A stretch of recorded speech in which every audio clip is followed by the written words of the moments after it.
one, and you should be going. Welcome back to Oasis Valley Mysteries. The end of the. Oh, I really did not come up with a name for the arc the entire time. The arc in which Bloody Eyes punks us all. Wrong, boogeyman. DoorDash for Fuck! Bloody Bones. Rawhead! DoorDash for Bloody Bones, that's what it's called. I mean, you kind of were his delivery service, although his shitty payment, and he didn't even tip. It's like, it wasn't even like payment, it was extortion. Yeah. Yes, it was. Yep. As you all managed to track down the vulture, member of the vultures known as Percival Phillips, a smuggler and poacher of some renown and criminal background, dragging him to where the vultures had found yet another entrance into the superorganism, seemingly one pointed out to them by Rawhead himself in some mostly undisclosed deal that Percival admitted that he was not the one who brokered the deal, only that he had to abide by the rules, and in doing so, was not fully aware of what just was off limits within the superorganism, leading to the massive amounts of bloodshed Rawhead and Bloody Bones has inflicted upon the Vultures organization.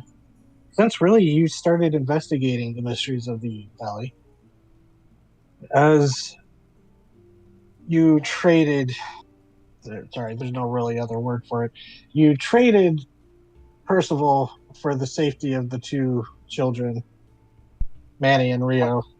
To be fair, that luchador looked like they might step in and stop it at a point. Oh yes. Yeah. There was moments of hesitation, and that was enough for Rawhead to claim his bloody prize as he took the still screaming severed head of Percival with him into the depths of the superorganism. And you're able to bring the children back to their mother, relieved to see them, as seems the threats have subsisted for now, as the macro swarm had been captured by the efforts of Hanzo, Tommy, and Fred. And now with Rawhead Bloody Bones seemingly satisfied with being able to punish someone he believed wronged him. And that's where we resume that same night, as we have to deal with some of the repercussions. You were all at Carlos's, right, where you brought the kids? I did not go. All right, you went home. Mhm. Hanzo dropped you And the off. luchador didn't come along either. Yeah.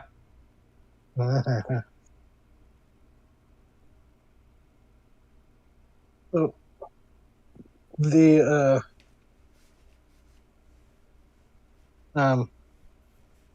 the mom is very happy. Carla, she's very. I should know this by now.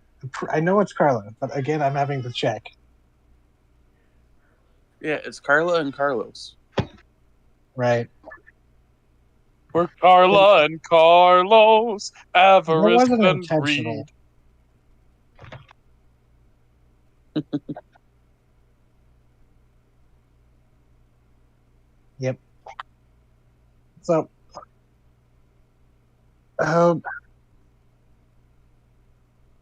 what do you want to do now? You do know that the police were contacted about their disappearance, so they would probably need to be alerted to this, but at the moment, Carla and the kids are just happy to be reunited. I am A-okay letting the police know, because the police will then go, oh, the kids just got away. And It's might a not matter of hopefully the kids don't speak of the peculiarities of their kidnapping.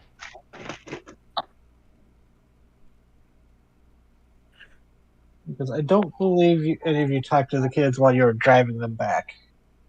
At least not about the situation beyond like reassuring. Yeah, you them should of probably the- level with them, Carlos. Yeah. because they're probably going to tell their mom, or at least they like. And at least that we were there, which means we would know more, which means we'd get questioned. Yeah. You Yeah, wouldn't get now cut. would be the time to get your I story wouldn't. straight. I'm fine. I'm just a mysterious luchador. But no, the kids we kept blindfolded pretty much until they got to the car. Yeah, but they still So- heard us and know we saved them. Well, they heard us and know we saved them. That's fair. But what are they going to tell them? They were unconscious until the trade-off, and then we came Yeah. and saved them. Yeah, that's going to get people asking us. Yeah, But but, there's it's already- a matter of like we don't want the police to know we made a trade-off because that's police business. Yeah. We don't want the police to know that, like, Yeah. no. Police are the ones who are supposed to sacrifice people to the eldritch monster to save children. Yeah, we don't want people to know that, hey, yeah, we gave a man's life to save these children. A wanted criminal. Uh-huh. Because the police are already in a twist about how about pluripotent. It's like, oh, you're overstep your bounds. Yeah, but like, So, yeah. I'm going to intimidate kids. What? And what am I going to do? Intimidate kids? Like, don't fucking No. talk Don't to the cop. intimidate them. Just talk to them. Well, Christ. What I'm suggesting is you, Carlos, engage with the kids, and ask whether or not, like, what did their mother report? Just that the kids were missing? She Yeah. wasn't under suspicion they had been kidnapped necessarily. Well, Carlos and Tommy, you would have known this because you were the ones who talked with her the most. She did say that their kids were missing with some odd, like, this, She mentioned how the disarray of, like, how the cupboard was all, like, all the stuff was knocked out and, like, there was a struggle. Okay, Fred's gonna go to the kids. Thank God. And Please. Fuck you! How dare?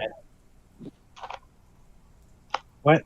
I didn't ask you uh, for it, so what were you trying to do? I was gonna do trust me. Can I use a luck point to make that not suck? I mean, if you want. I do. Fuck it. I don't give a shit. I haven't used any of this game so far. Right, I've rolled a fucking luck point to make that 12. a 12. Yeah. Okay. fuckers. So on a 10 plus, they'll do what you say they should with no questions asked. You go to the kids. Well, that was pretty spooky, huh? They kind of look up and nod. We got you all okay now. Now, what do you remember from down there?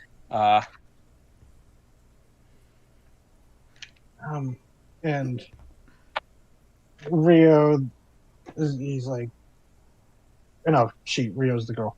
Goes, well, it was really dark. We couldn't see anything. Mhm. There was, and Manny kind of chimes in and goes, felt like we were sitting on wood, like splintery wood. Carlos, you took a splinter of that wood from them. But like, it was completely black. We couldn't see anything at all. It was really scary. It smelled bad. I think we were underground. And they're just kind of like both taking turns talking. They're like, as they're both kind of recounting it. I let them recount, and I'm like, okay. Did you see the big guy, the nasty fella? No. It's weird. We didn't see anybody. It was like kind of looked at them. I was like, we got home. We were walking inside through the garage, and then something grabbed us, and then we couldn't see anything. It was weird when we got grabbed. It was like They seem to pause as they both seem to struggle for words. It's like sticking your head out of the window out of the car when it's going really fast. There was all this wind, but then we couldn't see anything. Okay. Do you know where it was that we found you? They kind of look at each other. Soup organism. We've done school reports on it and we watched the cartoons. All right. Yep, we found you. We found you in the big old pit. And their mom is just like gets wide eyed at that, and she's been sitting like between them, an arm around each of them, and she's just listening to them talk. Well, there were some nasty fellas there. We lost him in the pit, essentially, right? I say to the kids, with a leading question for confirmation of that statement. I guess so. I mean, they took us down there, I guess. Why? They kind of look at each other. They kind of go quiet as they both kind of share this look. Listen, people do things for strange reasons. It's not your job to figure out why. What matters is you're safe. And they nod at that and kind of. We got you out of there. We didn't get the guys who were down there, but then we're not police. That's not our jurisdiction, as it were. We're just a bunch of civilians working for a company. But we got you out of there. And Carla hugs them and she goes, "And I'm so glad that you were able to. Thank you." What matters is we're gonna make sure that the guys who got you guys, they're not gonna get you again. All right. Okay. We're gonna work with the cops to make sure that happens too. Okay. Even though you really can't trust cops that much. And they kind of there's like this like little laugh from them both. Like, okay. And then they just kind of are just slumped there sitting with their mom. And because the diner is still like open, people are giving space, but people are watching, like other diners. So yeah. So basically the point of that role is that the version of the story we're telling is some guys grabbed them. We came and found them. We didn't get the guys, but we got them out of the pit. Which I feel is a story that if you tell the cops, they're going to accept that that's fine. Okay. And that's the version of the story I want in the kids' heads. A very subtle, like, here's the parts of the truth we're going to emphasize. We're not going to emphasize the big spooky monster. And I really don't want them thinking that we sacrificed a man to their lives. Yeah, even though not need that technically on that is what happened. They at least need to sleep well at night. They don't fully know that that's what's happened because they were blindfolded and we told them not to pay attention. But yeah, so I'm trying to get them to have that streamlined version of the story so that it's a version that the police can digest and accept and not get all fucking up in our shit about. Sounds good. Enough to explain our presence, but not enough to make us a quantity. Mm-hmm. The kids are safe with their mom, and they are going to wait here as the cops. Actually, Hanzo, you do have a rapport with a specific detective. If you wanted to get him involved, or just let call the station. Suppose there would be no harm in calling him up. Especially since you probably need to tell him that you stopped the macro swarm. Yeah, absolutely. Then I'll ring him up. Okay. So, and the rest of you, are you just inside, just kind of recovering and hanging around to keep the kids company? Yeah, basically, I think. Carlos was just going to go help and make sure the diner's running like normal. Okay. And Itzel, I can't remember if I'd say she probably went home at this point. Yeah, I'm That's pretty why I sure can't she remember did. can't remember if she went with the group or not. Because I know I the don't think so because she biker didn't want to be couple. involved with the cops. Yeah, and the other couple, they also departed. Yeah. So, Hanzo, you go and you call the Bentley. Yes. Let's lower the ring sound effect because you would be. I wish there was like an ambience thing for like rain inside a car. A bit. So you call Detective Bentley's number and um, takes a bit, but eventually you're forwarded and you get that same tired voice going, Detective Bentley. Detective. This is Hanzo. Yeah, Agent, yes. I'm Yep. calling to report 2 things. One, the Alright. Macker swarm has been dealt with. Okay, good. See, I had gotten a word from Pluripotent. I was wondering if I'd hear from you direct, but what was the other? You may have heard something about a local woman's kids going missing today. And he pauses for a second. You hear like the rough shuffling of papers, and it's like, oh yeah, something about a possible kidnapping. Twins, right? Civilians, yes. You got But details on that? yes, as a matter of fact, we found them. Oh, As for the culprits, no sign. well, where are you? Where are the kids? I can come down and take an official statement. We're at the local Reese's diner. Spoon Diner. Right, that's what we Yeah, call does it. Carlos's diner have a name? Pretty sure. I'm pretty sure it was literally we were like, yeah, it's called the Greasy Spoon. Greasy spoon. Yeah, that's right. Like, oh, all right, I know where that is. All right, be there in a few. There he goes. Now, letting you know that don't know if you've heard it yourself, but from the looks of it, that macro swarm that you hopefully you got all of it because they've been hungry.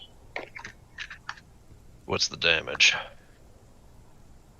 Now, in addition to the 2 this morning, 5, not counting wildlife or livestock.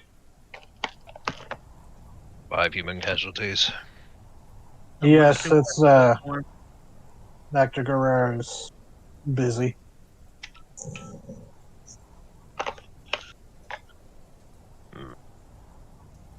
But This is gonna I'll go be over there. This is gonna go over well. Oh, the chief is already, or the sheriff is already having a fit. He's got pluripotent breathing down his, pauses, I guess. Your bosses are breathing down his neck, as I assume they're breathing down yours. Yeah. Really wanting to maintain the safe facade of redemption.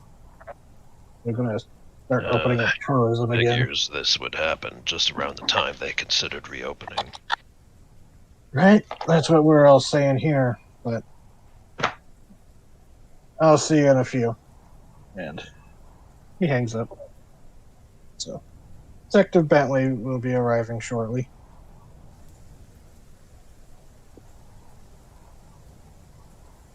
So, Alrighty. the rest of you, anything you wanted to do at the moment, or we could start fast forwarding a bit. I think I'm good to fast forward. I'm good. Yeah, I'm good to fast forward. Sure. Just in case anybody wanted to chat about what happened. Olivia does not show up. Fred is trying to memory hole this as much as he can. Because that got dark.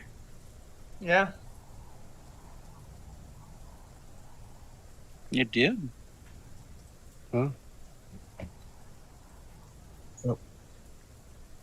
As after a bit, Detective Bentley shows up, hustles in out of the rain, and goes up to you, Hanzo, and goes, "So, what's the deal?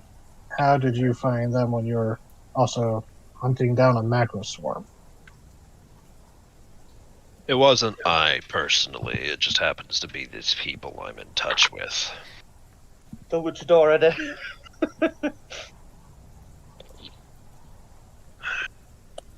They know I have a rapport with the local authorities. Well, It's good to keep ears on the ground, as it were. that it is. So, what can you tell me about what happens? If you want, you can try going into it, or we can say you repeat what Fred said to the kids.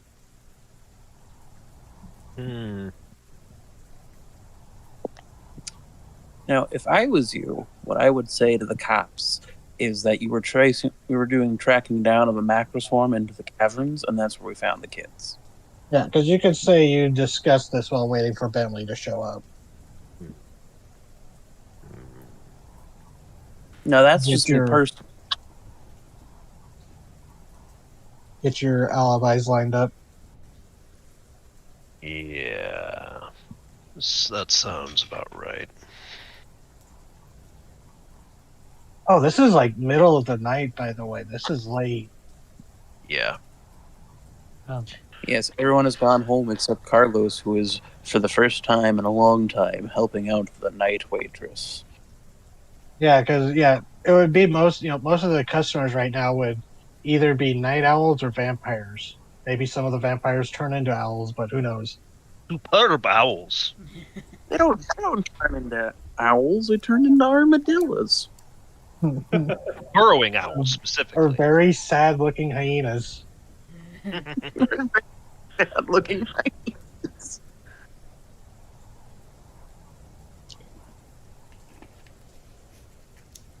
But yes,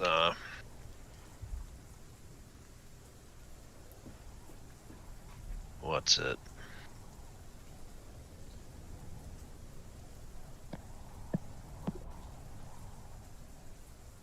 I've already shared that, like, somebody... Did I already imply to Bentley that someone might have nabbed the kids? I think so. No, you didn't say that. Fred did. Nope. Right.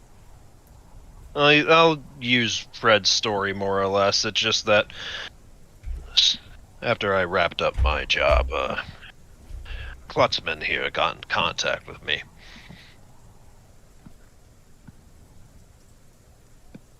Hey-oh. That's enough. Yep, Okay, Fred and Klutzman.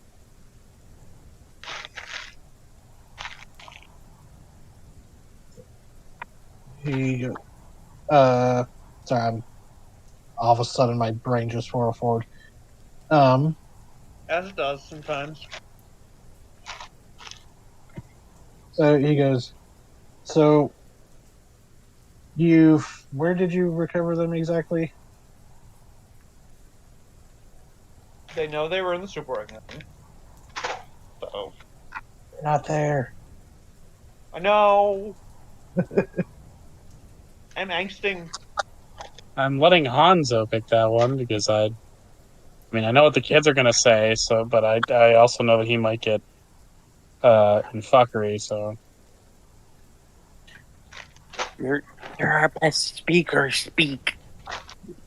Also, Yeah, I'm sorry, I'm just- we found them in the superorganism. We worked for Pluripotent. We from the sounds of it, they were abducted. We did hear some scuffling down there, but as you know, certain parts of it are not well lit. Yes, considering the outbreak of endofauna we've been having today, who knows, maybe some kind of native creature grabbed them. There have been signs of poaching, so I don't know. Maybe it was an attempted hostage situation or something. I'm not entirely sure. All I know is that the kids were there, and we got them out because, what else are we supposed to do in that sort of situation, right? Good you have that attitude. So, between the two of you, who wants to do a manipulate someone? I'll do it. It's literally one of the things that my class is supposed to be useful for. Go right ahead. Let me see. Is there anything else I want to do here?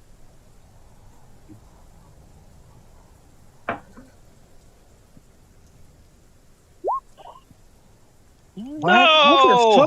Right. What You know what? Fine. 2 luck points. I'll do it. I'll do it, motherfucker. Wow. Oh my What god! Hold on, just roll that again because I'm just wondering if roll 20 Is hates roll the 20 system. broken? That was Snake Eyes. That was a crit fail. That's impressive. Wow! Yeah, and then that heaven or hell roll there. What is with roll 20? Every roll there is a 1. 3 experience plus side. I'm at 3 experience out of 5. I could level up soon. So okay, you want to spend a luck point? Yeah, I'll spend 2. I literally have not spent luck once this entire game so far, so now I'm spending 2 luck points. Fuck it. Okay, and We all right, ball. so 10 plus. They'll do it for the reason you gave them as they start taking down, taking down notes in their little notepad as they're nodding along. Clarifying a few things like the location of where you discovered them and stuff like that. And they're like, all right. Well, and he looks to the kids who are like pretty much asleep in the booth next to their mom. And he's like, probably come back in the morning, but I'll just let them sleep. Check in with them in the morning. Well, Yeah, they've had a rough one. yeah. And they're back and they're not harmed, so good case in my book. All right. Well, kind of tucks it away, sighs as he looks out at the rain that's coming down pretty steadily, and he goes, well, back to it. Enjoy your night, gentlemen. And he goes and departs into the night, driving off. So, Fred, my man, I have no idea how you did that, but I am impressed. It's the power of being an unimpressive man. unimpressive white man. No one expects anything out of you. Not guile, not trickery. You're just a guy.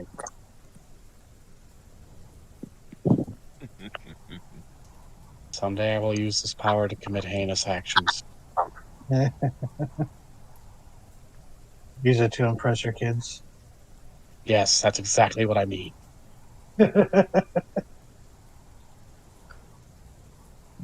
Yeah, the mundane's luck is just like I can make so much use out of that luck repercussion. Oh no.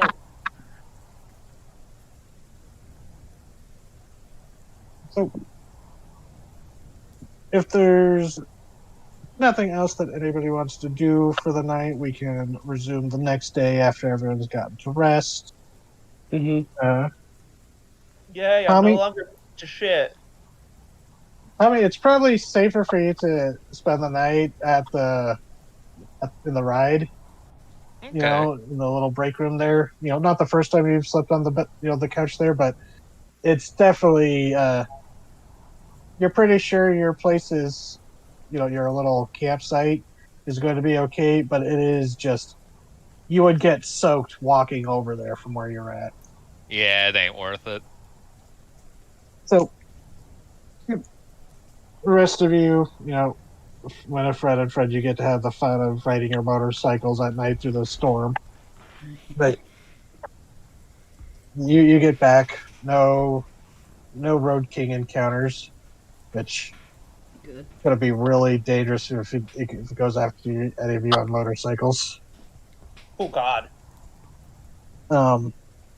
But yeah, the night continues with the rain as you all go home. Some of you go to sleep. Most of you go to sleep. Some of you are nocturnal. As whatever dreams come to you, good or bad, as you grapple with what you did. But morning comes as the sun rises. Hello. Hello? Is that a duck? No, it It sounded grays like on his sounded phone. like. Oh yeah, it's picking up Whoa. my voice. Oh, sorry. Here, I'll do that, so I'll stop talking. I haven't spoken. No, it's okay. It was just occasionally it sounded like a duck. Just Kraken. I thought it was a duck too. um. So yeah, rains have stopped. There's a few scattered clouds in the sky. You go out.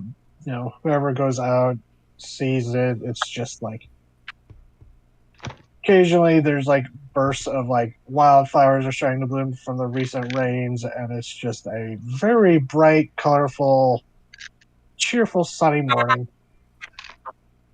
Olivia is up and out and about and probably exercising or something. I heard that. Yeah, that time was on purpose. That one was on purpose.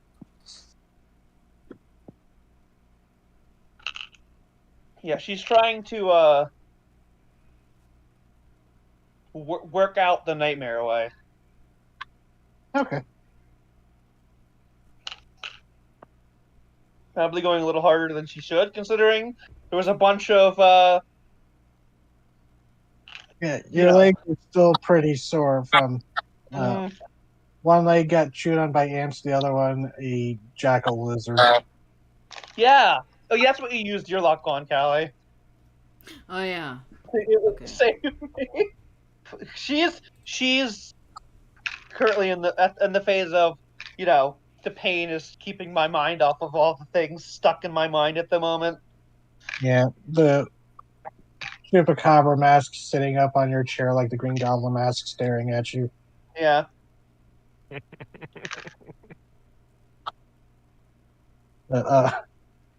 Okay. Rest of you, what's your day looking like? I'm going to actually sleep when I'm supposed to be sleeping, so I'm gonna hand other Fred some money and say, go get some steaks. I think you deserve to have some. Yeah, we do. I can't have any. Why not? What if I grab one before I cook it and do a little twist? I don't think that actually works. It's been confirmed that I can't actually eat food. Yeah. Yeah, could you That sucks. expand upon that? In Well, this case, are vampires a steak's incapable got of blood in digesting? it, right? Wait, what did he? Sorry for interrupting. Go on. I'll just ask it in text. No, I couldn't hear because everyone started talking and quacking at the same time. Yeah, great. It's coming through. Not quacking. It's right a foot. You're asking Is it about the vampires. llama? I don't know. It's like something's picking up on your end. I don't know. But yeah, vampires can't digest proper food. It makes them sick. Mm. Okay. Like if anyone's seen like Let the Right One In, that kind of deal. Where if they try to eat, they just start vomiting because it's Ooh. like their body can't handle solid foods, and yeah, it's kind of See, a problem. no wonder vampires are so so spindly. They're on the pure liquid diet. Yeah, Ugh. which is why it's kind of like so many vampires like to mix their blood, but in like a kind of like vampires love smoothies. Yes. Also, so they can handle ice cream, which is the weird thing. Yeah, because there's not really. I guess there's not really much to like digest there. But most of them still prefer the blood ice cream. See, now I'm just imagining the hilarity of someone who is lactose intolerant in life being able to digest ice cream in death. Like, why do you want to become a vampire? I've always wanted to try Neapolitan ice cream. I want it so bad. So, yeah, afraid you're going to go purchase steaks? Yep. Okay. And try not to think about what we did last night. I know what you did last night. No, you don't. No one does. Wait, that movie won't come out for several years yet. Mm-hmm. Yeah. So, Carlos or Tommy, what's up with you guys? Just typical days? Yeah, pretty much. After an eventful day, it's nice to just take it easy and chill. Yeah, and with the rain, your tunnel is probably the most air conditioned it's been since you moved in. Beautiful. What the fuck, Gray? There are so many noises coming from your phone. So what I think it is, there's a crinkling noise coming from Nora's, and it's playing just loud enough on my phone to pick it up. I don't know. Yeah, it's like those Because it those only happens. apps that repeat. Or you have you seen those toys or like apps where they like record a sound and then play it back louder, like high pitched? When those I've seen that where like people have taken like two of them and they start feeding off of each other until they just get super high pitched and shrill, and it's like they sound like what a cave of Zubat would sound like. What it might also be is if your phone jiggles at all, it can pick it up. I learned that when I was doing on my phone that one time. That's fair. Yeah, That my might. crinkling is not loud enough to fucking reverb. Who knows? Guess we'll Indeed. just have to grit It's with not it. really a big deal. All I'm noticing is when Nora was doing the crinkling, there would be a slight delay, and mine would start crinkling, and I'm I like, what just heard it from you, and I was not crinkling anything. Yeah, it's not a big deal. I'm just a duck today. Don't worry about it. I'm a duck tomorrow. Some of us are ducks always. Yep. Yeah, no. Carlos, Doing a just normal a day. normal again for you. Yes. Okay. Hanzo. Mm-hmm. Actually, this would be pretty easy for most of you to see in the morning. Whoever watches the news in the morning, Carlos, you probably have like a TV set up at the diner that just plays the random news stuff, channels. But okay, so the news comes on. Oh, what did I call it?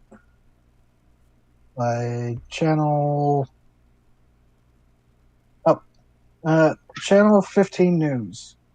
As you see a woman very neatly dressed, sitting at a news desk, goes, "Hello, I'm Vera Snyder, reporter for Channel 15 News." And over the, and she goes into the typical news reel talking about local stuff, but like at the top of the news this morning,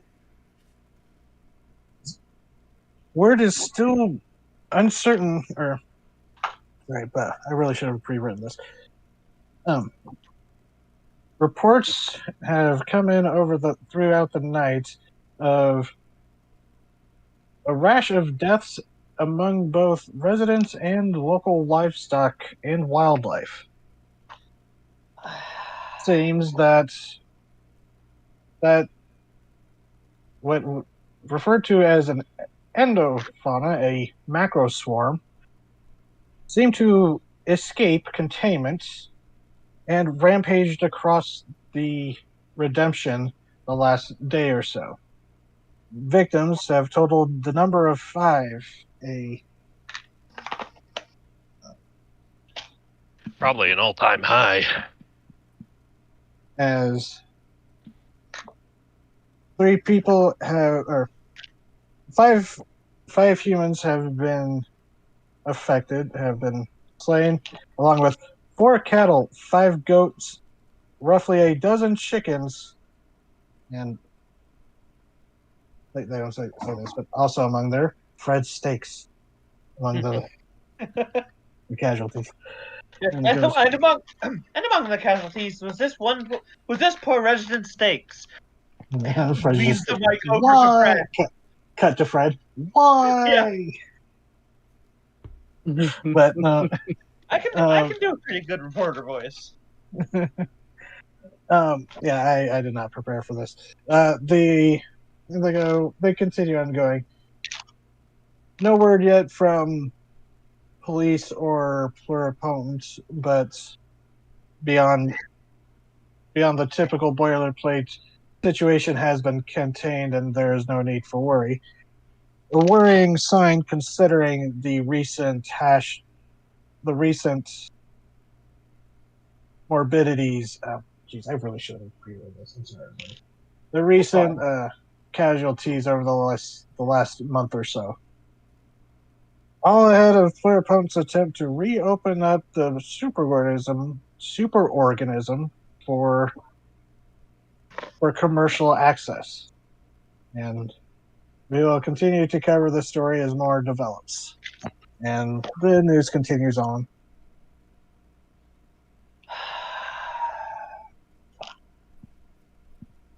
Right now, yeah, he's just looking at the phone, waiting. He knows it's gonna happen. If he hasn't been called in already. Your phone rings. I guess your phone rings. Yeah. Picks up the phone. Speaking. Hanzo, Olivia. take it. You also saw the news. Yes. 5 people.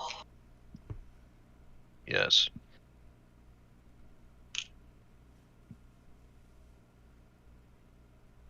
Last night still weighing on your conscience? No.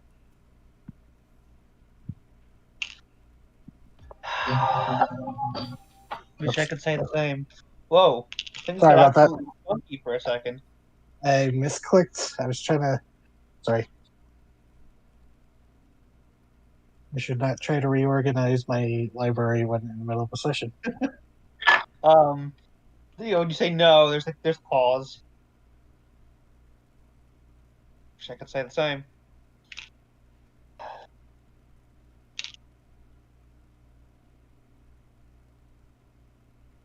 Your employers called you and chewed you out yet? Not yet. You expecting it? Probably. Do you think they'll blame you for this?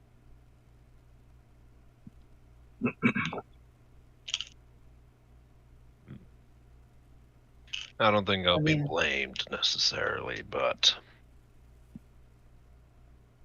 If it wasn't for something's you, will gonna happen. oh yeah, something's gonna happen regardless. There's a dead vulture who's apparently got someone even higher than him around. I mean, yeah, shit's fucked. I got a feeling things are gonna get worse before they get better. Probably. Oh, you just don't take no shit, Hanzo. You say if it wasn't for what we did, there'd be way more dead. Hence why my conscience is clear. I'd be lying if I said I wasn't jealous. If it was, if we had to choose between them, the choice is obvious. I'd make that choice again. I really wish it hadn't come to that. I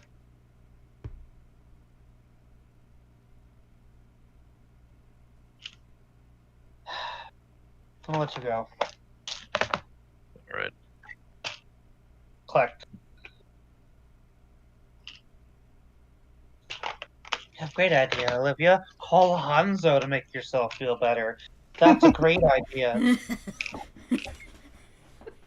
And Hanzo, Mm-hmm. you hang up Yeah. the phone, and I don't know. It's up to you if this jump scares you, but like as soon as you hang it up, there's a beat, and then it starts ringing. Yeah, I would say it's a jump scare. Just he sets it down for a moment, looks at it, and then it starts ringing again. Speak of the devil. All according to Keikaku. Keikaku means plan. Fix it up.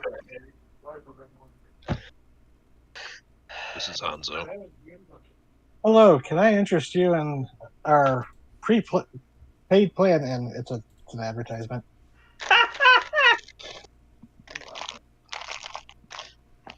Clicks off. Yeah.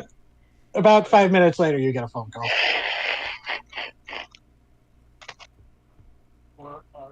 And this time, when you answer, you hear McLean go, Agent Hanzo. Director. So, I'd really appreciate it if you could come in so we could talk face to face. We must discuss your activities last night. Of course, sir. And the line clicks. Yeah, you won't waste no time about it. No point in gaffing. You'll head on over there. Okay. So, you you pull up into the you pull into you pull into Playerpone. I'm clicking the wrong things. Work with me, computer. Sorry. Oh. I'm not having a good day apparently. You pull into Playerpone and it's fairly busy, it seems. There's like a buzz of activity that's been building up. You've noticed subtly over the last couple of weeks, but now it's like very noticeable. It's not, it's not quite kicked hornet's nest kind of busy, but people are, not stopping to chat as they, like they usually do. There seems people are more focused and just perhaps remotivated due to, maybe like that corporate meeting. It's like, okay, everybody, we got to focus kind of message went out. Maybe not a kicked hornet, but definitely an angry swarm of ants. Yeah, just everyone buzzing around, just busy at work. And you go back and you find McLean's office and his secretary. Kind of, she goes, "Oh, he's expecting you," and Agent Wakefield's already with him. And she kind of pauses and goes, "Good luck." Yeah, he'll just knock on the door and then let himself in. Yep. And Agent Wakefield is there. She's kind of standing, just turns, nods at you as you enter, and you stand next to her as McLean's there, as he's just silently flipping through a clipboard, just like going over papers, and it just seems he's going through signing paperwork. He goes, "Just a moment, be with you in a second." All right. As he seems to finally get through whatever he was notarizing or signing, and he sets it aside. He goes, "Let me tell you, I sometimes prefer field work to paperwork." But he kind of, sits there, hands clasped in front of him on the desk as he looks at the two of you. "So, I feel that there has been a lack of communication among my agents that could have smoothed things out.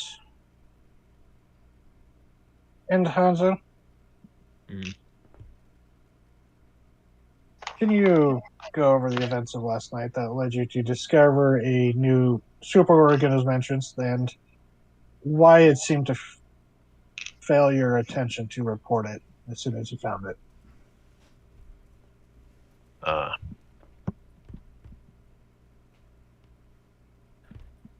That genuinely slipped my mind as a player, but yeah.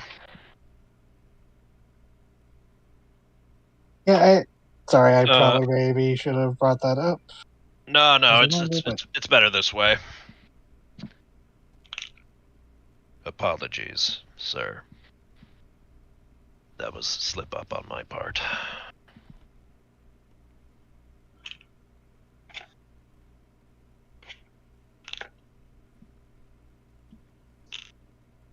After tracking down and dealing with the macro swarm and then hearing there had been a local kidnapping, it slipped my mind. Yes, I saw something and kind of shuffles a paper around, looks at it. Yes, a report from the sheriff's office this morning said that as much. He puts it down and looks to you. You and Detective Bentley are developing quite a rapport. Yes, sir. I believe is in my best interests. Good. Our We need the best sheriff's interests. department. Good. We need the sheriff's department in our corner, especially with the company's plans. And speaking of such, this, and he kind of gestures at another piece of paperwork, and you see like it's a seems to be a report, and you see the names of some of the victims. He goes, "This is frankly an embarrassment. It is. I understand after seeing what the cleanup crew scraped up and brought in, exactly how dire this macro swarm was. It is honestly a miracle we only had 5 people die, rather than mostly livestock. But still, that is attention this town and company do not need. And as such, while I am not punishing you, I think it is best that the two of you begin to work together. I expect the two of you to collaborate on whatever I need you to next. And mark my words, we are getting pressure to ensure this revamping goes off without a hitch. We can cover this as well. We can spin this, I suppose. They're already talking about it up in the PR, but the discovery of a known vulture, headless as it was, at the scene of the entrance, gnawed upon as it was by the time we discovered it. We can spin this as Pluripone is actually protecting the town from ne'er-do-wells such as this, thanks to your recovery of these children. Now, I'm not saying I will tolerate them using children for a spectacle, but I must begrudgingly say that your distraction on this macroswarm case to focus on this kidnapping case may be the silver lining to this shitstorm. My first priority was detaining the macroswarm, sir. And It well just so- done. You It just so happens I have civilian contacts that alerted me to the situation.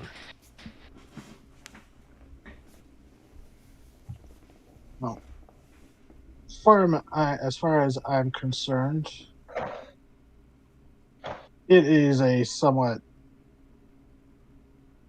macroswarm case was handled well enough.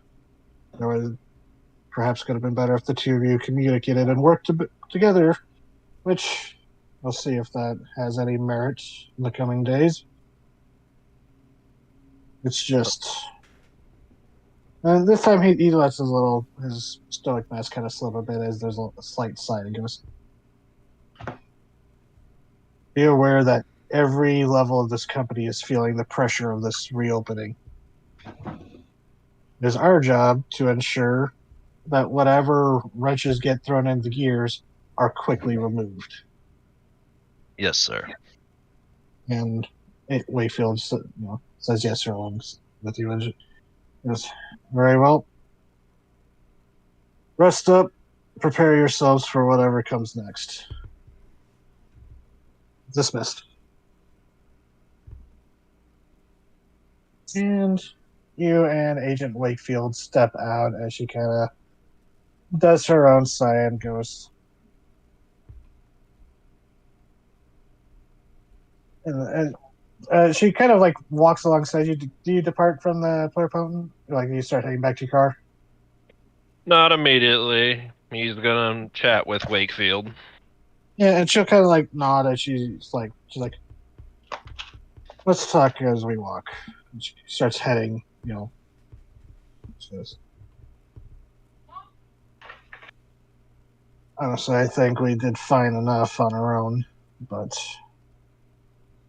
the boss says we work together, we work together. Indeed. Agents should be trusted to handle themselves. Now, I just wanted to ask, between us, was that you and your friends at the computer shop?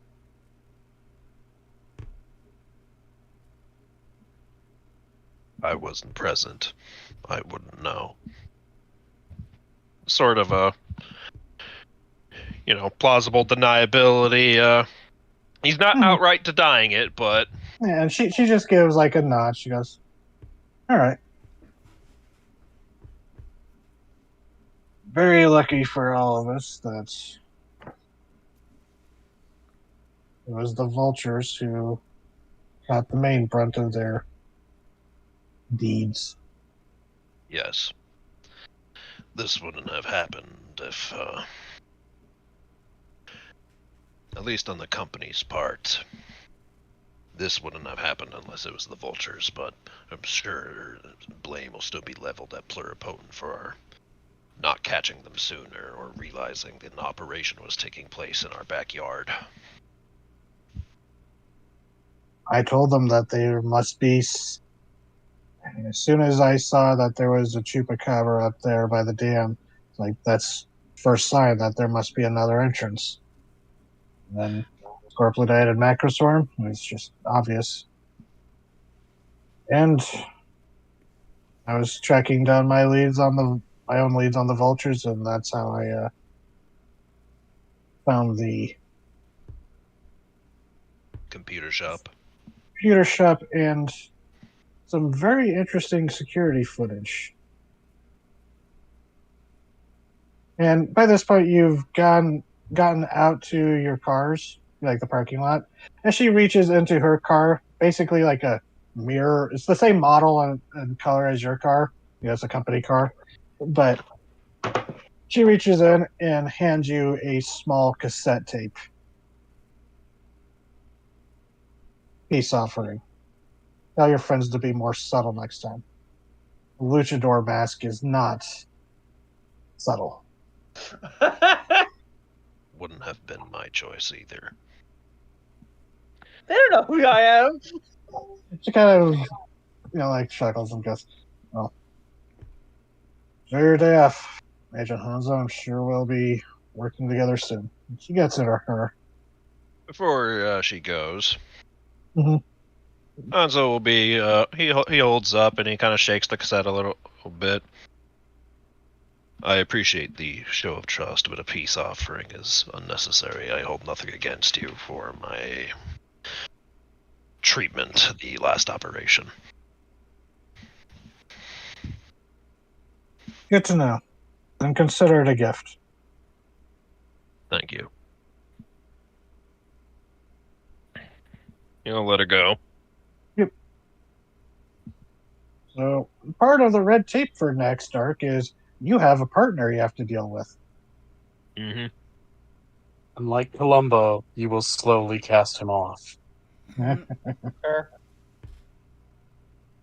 As audience, in season 2 of Columbo, they tried to force a partner onto Columbo, and after a couple of episodes, it was clear that was not working, and they stopped. Is that when they brought in the Bassett? Yeah. Columbo doesn't need a partner. He doesn't need a Watson. It's not how the story is structured. He's a fey creature, after all. A trickster. But yeah. You'll, store away that cassette tape. Okay. So you've received security footage from the Bits and Bytes workshop.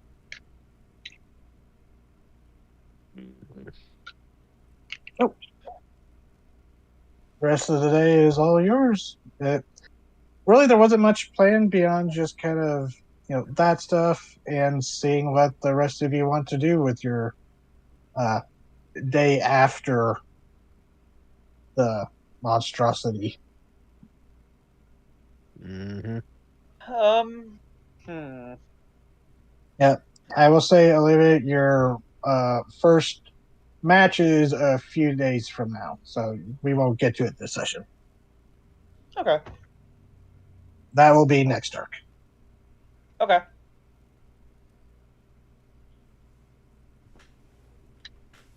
Sure, I'll hit up Olivia. Oh. Okay. Yeah, it's your day off, Olivia. So Okay. She. especially after like when you reported to George and he saw your leg, he was like, he basically gave you the day off to rest it. Yeah, after she worked out a lot before heading in, and probably aggravated it more. Yeah, don't tell him about that. He's going to be so disappointed. Yeah, yeah. With the after that, she that thought in her head, and oh, my first match is in a couple days. After that she will rest a bit. Her legs, at least. She's still doing stuff with her hands. Okay. So, Hanzo, you go over to her place? Yep. So you dropped her off last night. You know where that is. Yep. Yeah.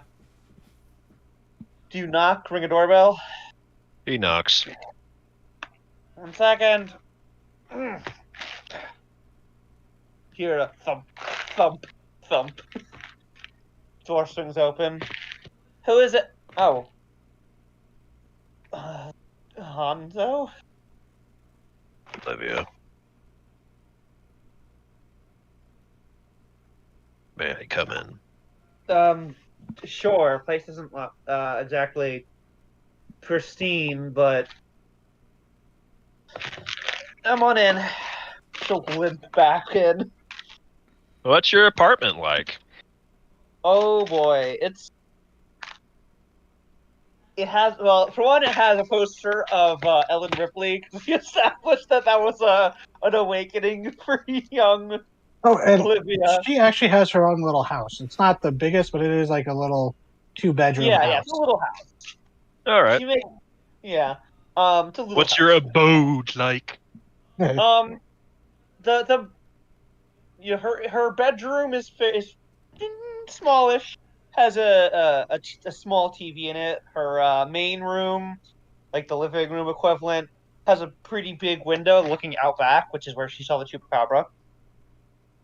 Any But pets? that also has it has a bigger TV with you know the one in her bedroom mostly just catches like local stuff, which is you know Mm-hmm. if she wants to check the news while she's in her room. The bigger one has a full on VCR and stuff. It also has all her workout equipment in her living room, which is quite a bit. Uh, Nothing like super excessive, but Mhm. it's clearly used fairly regularly. Mhm. Kitchen's pretty small. Fridge is decently stocked. Pretty modest living then. Yeah, yeah. In regards to the window in which you saw this chupacabra, where will you be when random chupacabra event happens? In my living room. Oh, also, any pets?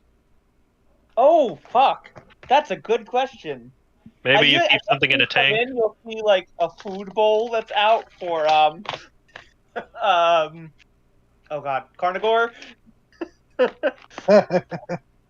Hoping that carnivore will show up. You could tell that it's actually like it's not something that's been sitting there. It's been cleaned out like every day that it hasn't been eaten. She's sure that some animals have come by and taken a bite out of it, but that's fine. Mm-hmm. Yeah, what Uh, are the typical animals that scrounge around here in the valley? What do you mean? the regular wild animals. Yeah. Has The regular Olivia wild ever ones. had the joy of looking out her window? It's like there's a javelina eating out of Carnigore's food bowl. Oh, well, yeah, there are definitely javelinas. There's no real like raccoons. There might be squirrels, like desert squirrels. Um, oh, if you're leaving out like meat and stuff, you would find like one of those pesky burrowing owls just snatching food. It's fine. Those things get She- everywhere. She Do that replenishes it. If they're eating from the food bowl, they're not trying to like get in her house or anything. But It's like a it phase also situation. Leave the saucer of milk out. yes. She has some chupacabra like merch and stuff about. Not an upset like not like a huge amount, but enough to see. Oh yeah, she likes The chupacabra. plushie from the curio shop. Yes, exactly. The plushie it sits on the couch. Chewy the chupacabra. That's right. Chewy I the forgot I named chupacabra. him. Has some posters up of various things. Again, the Ripley one. She will not elaborate. Doesn't need to. Yeah. You doesn't need to. Pets though. Ooh boy. Honestly, Pi has a big Lizards. old snake. Snook. A kind of snake that does well in captivity, and is Ball python, maybe, or like a corn snake. well, what's a big one that you can have in captivity? Ball python. Ball python, then. They're one of the most chill pet snakes, right? TT. Yes, they are. Like I had one for several years before my living I situation. mean, ball needed to go pythons back. are one of the most chill wild snakes. Yeah. Like the Igbo people view them as as beneficial creatures, and like not only welcome them in their in their villages, but like hold funerals for them when they die. Because they eat mice, they don't bite. Their defense mechanism when spooked by a human is to curl up into a ball. Oh, They never get big enough to cause any harm to people, but they keep the granaries safe. They're sweet, tender-hearted little creatures, and if they didn't live to 40 years, I would plan on getting one as a pet. no, then she absolutely has a ball python. Yeah. Nice big enclosure too. Like enclosure. Oh, yeah. Like The enclosure is more lavish than her own living. yeah, It would be a tall enclosure because they're climbers. Yep. Her room is her house isn't garbage. It's just It's just clear where kind of her okay. expenses go, which is to the animal. Yes, she loves her animals. I don't. So the ball python's definitely in her room.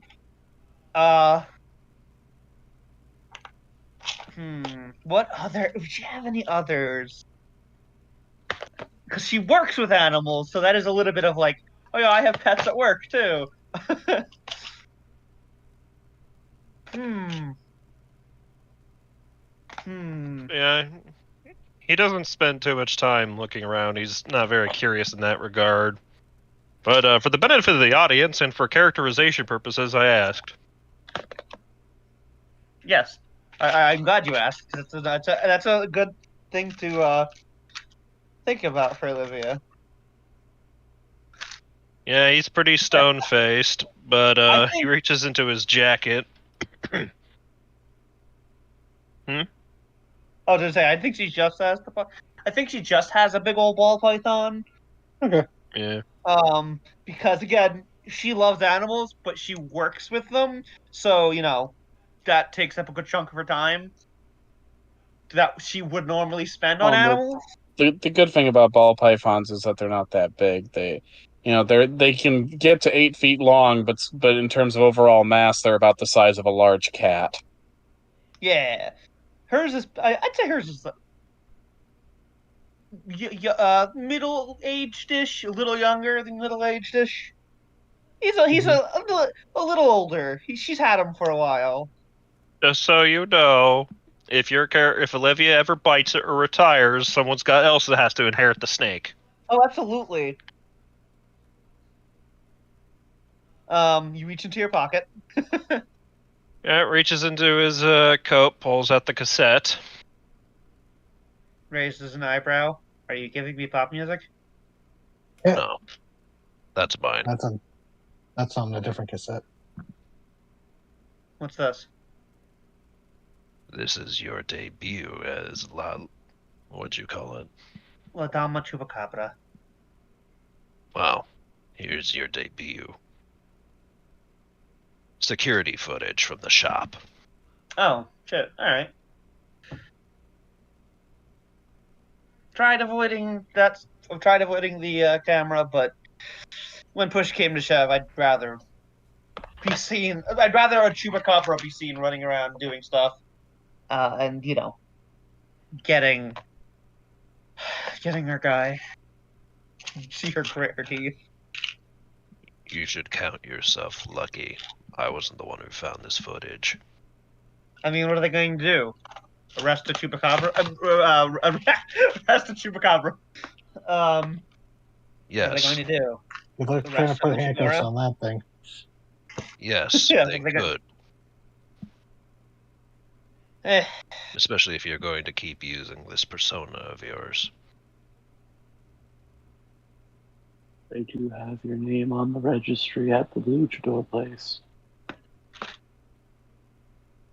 Yes, but fuck the police.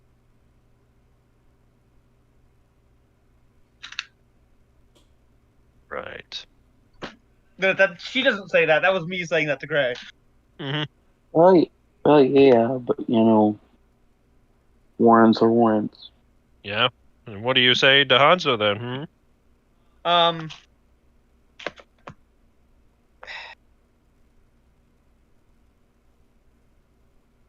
I didn't intend to go out and kick someone in the face as a luchadora.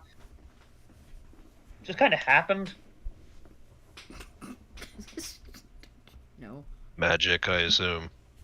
Shrugs. I saw a vision of a chupacabra out my window. I don't know. Magic, then. I don't know. Maybe I'm hallucinating. Maybe there's like drugs laced in that mask. All I know is that it happened. That's about all I got, Hanzo. And you believe it will keep happening?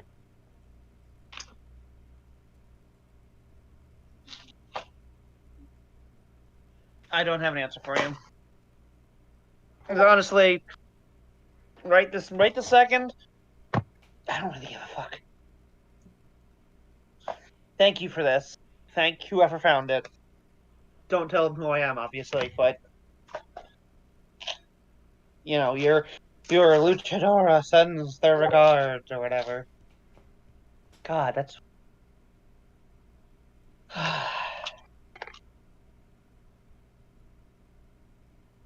Depending on how things go, you may become acquainted with her. what?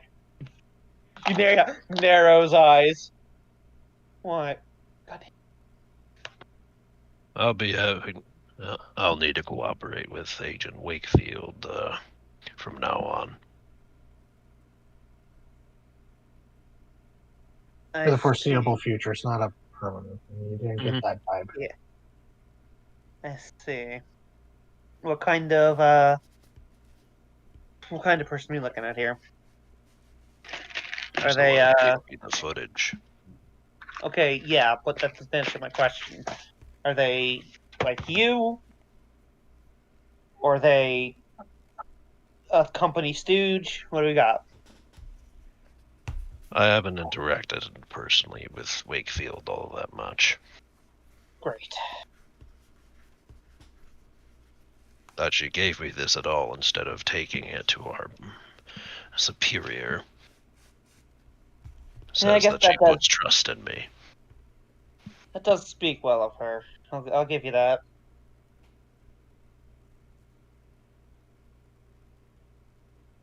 Did you come here just to wag your finger at me? No. This was not to admonish you. I'm just letting you know the stakes.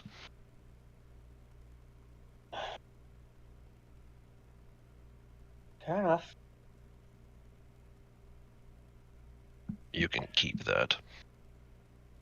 I'll burn it. It may yet become sentimental to you.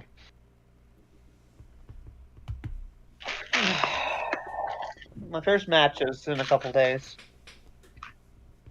If you're interested. Invite Agent Wakefield.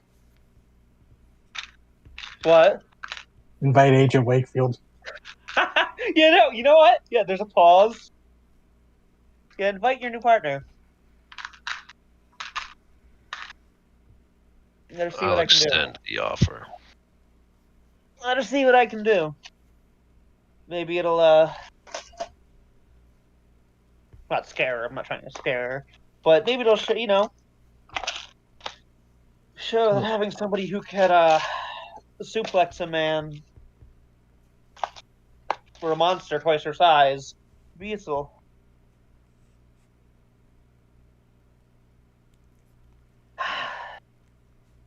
What's up, Hanzo?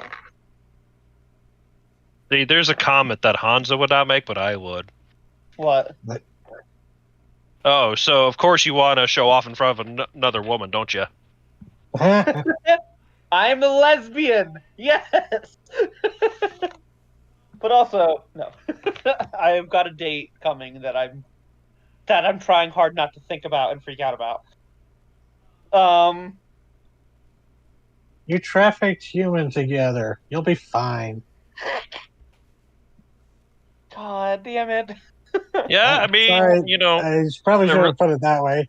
long-term Yeah. relationships are forged through the crimes you commit together, because you could both turn each other in, and that's what that promise of mutually assured destruction is what keeps it stable. No, my God. Olivia would rather get thrown in a cell herself than out a partner. All right. Oh yeah, yeah, Hanzo, you you know I didn't trust you at first, but you've shown your true colors, and I do trust you. Good to know. When push came to shove, you decided on, you know, saving people over doing what your job wanted. My job is to save people. Hanzo, we both know your job is to do what the company wants you to do. Yeah. People are secondary to that. He's not being naive to that, but his specific position is making sure that's in people don't get character. killed. That is her in character, you know. Mhm. Yep. I'm just making that clear. Yeah, no. He's like implying that with his response. He knows. Oh God, what was I saying? Oh yeah, when push came to shove, you chose. Yeah.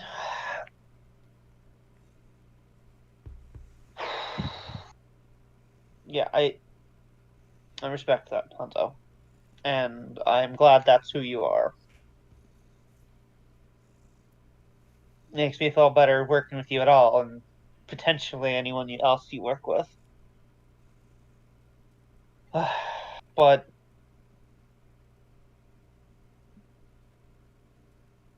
I don't know. Just good on you for not being a shitlord. Right. What do you want from me? I watched a man get his head bit off last night. I ate a man alive tonight. Just ignore him; he'll go away. And Seuss walks out of the room.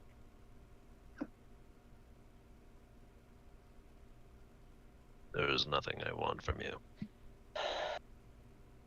Is there, Hanzo? Is there nothing? I'm extending trust. Yeah, and I trust you, which I did not expect this to be where our is friendship too strong a word? What is it? What do we got here?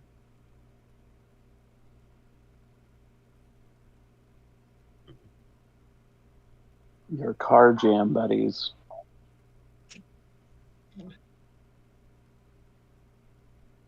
She's gonna let him put a word to it.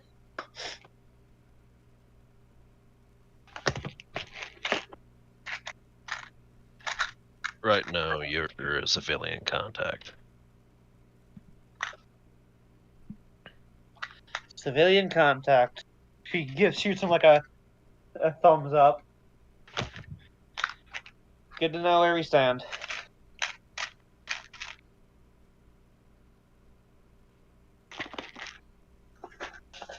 You're welcome to stay if you want.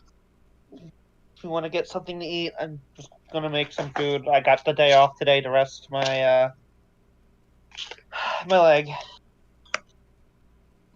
I worked out a little too hard this morning and aggravated it again. No, I'm afraid I'll be going. I'm going to pick up some groceries.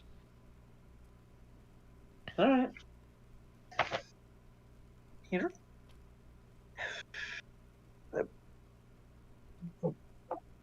What is? How did you get here, Hanzo? I walked. Hanzo, come on. How did you get from? He says, pulling out his car keys, ready to leave. how did you get from your home country to here? By a plane. Hanzo, stop being a fucking smartass.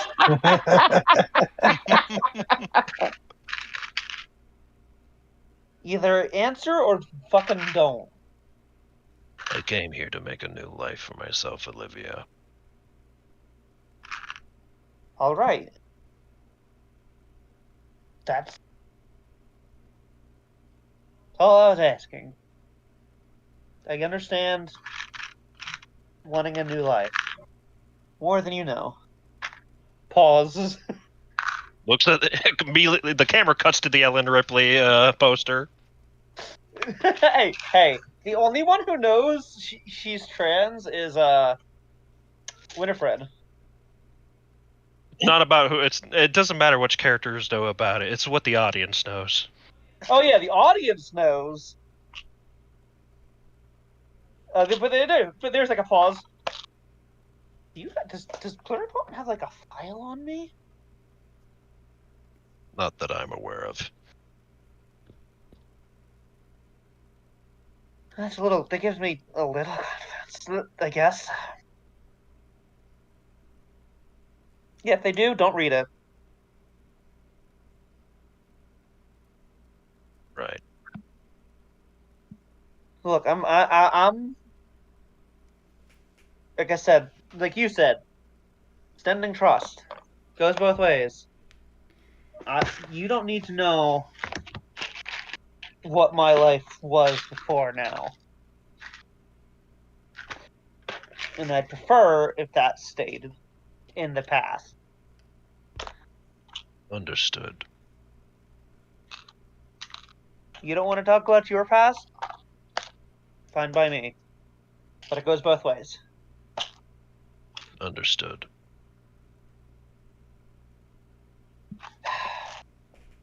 No, fuck it, you're staying. Sit down. I'm making some food. He's staring at you, waiting for you to elaborate. I'm making some lunch. You're staying. Right. Isn't it breakfast time? That Enough time has passed that she got in her morning workout, and I've gone to work. Oh, Yeah. okay, that's fair. Yeah, this would be around like noon or after, around noonish. yeah. Yeah. It's just like, come on. You makes the motion like, come on. You know, I was gonna say if Hanzo did go grocery shopping, he'd run into Fred at the grocery store, but he's being held hostage. That's for what the lunch. plan was, but I'm being held Yes, that's- hostage. yeah. Yeah, you are. You're preventing me from interacting with the other players. It's all right. Yeah. I'm currently debating on what would go best with this steak. And I'm trying to Do we want to form steam emotional some connection corn? with you. Or do I want to try recreating Texas Roadhouse rolls? Corn? Rolls. Corn? Both. Rolls. Now, I'm more guaranteed to make the corn right. But if I could finally master those rolls, You both. I'd be a living god. Do the rolls so that even if you mess up, you'll have a better knowledge for when your kids come and you can make them Texas Roadhouse style rolls. Oh, God. I want that more than anything. He sits. Hanzo will sit down since you are insisting, but he doesn't get comfortable. Not in the sense of being dismissive of this whole deal. It's just he can't. Do you, while she's making food, do you ever relax? Sorry, I'm just putting on ambience. In the privacy of my own home.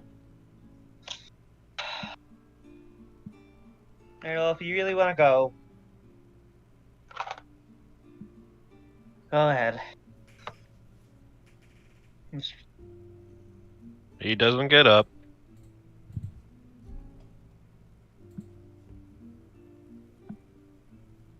All right then.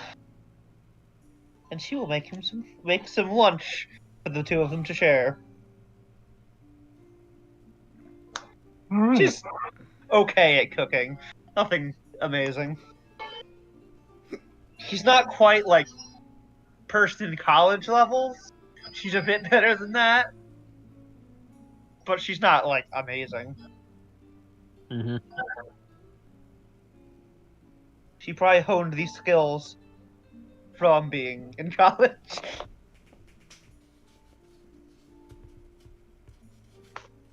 To the next people. Yes. You two are having a lunch.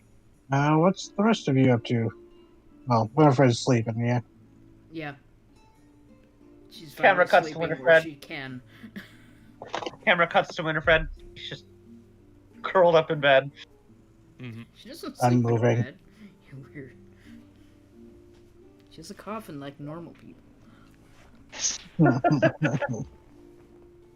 I'm just imagining when the camera cuts to her, she instinctively punches it in her sleep. Either that or there's a middle finger coming out of the coffin lid.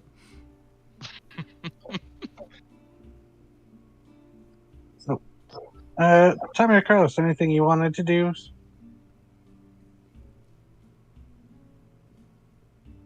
Carlos, I assume you gave Carla the day off to be with her kids. Oh yeah, no, it's Carla got the day off paid because he's not a monster. Uh-huh. He's just a filthy capitalist. I'm not a filthy capitalist, I'm a wizard. None of you have been given a bill since you've been eating at the diner. I didn't know that was a thing. I was not aware that that was how you were treating us. Yeah. The ride makes all the money from the tourists. The diner's just for fun. You know, I But I don't would know say actually, how sustainable that is as a business practice, but go for it. Oh, But, so Fred, but you see, he's a wizard. Yeah? I was going to say, Fred, if you wanted to stop at Carlos's place for lunch, you could. If you want to. Yeah, sure, I can get groceries after. Well, no, I mean, The I'm grocery just trying to stores get will. let people have a chance to interact. Okay, but the grocery store will happen. Yes. the grocery store will There are happen. plans in place. Fred probably would believe that thing is like better not to go to the grocery store hungry. Yeah. Yeah, that is true.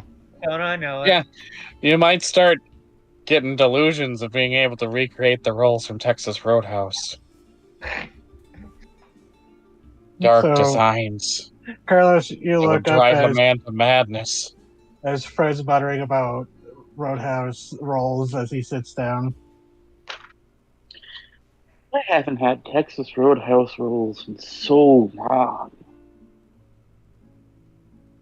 You look over and Hugo has that look of like just his brow is quirked in that way. It's like, want me to try making some? That wordless question. Fuck no, Hugo, you make those gigantic ass rolls that are almost a foot tall and are practically a loaf of bread. They're like my bread and butter, don't change. He nods in satisfaction. Goes back to cooking. So how you doing, Fred?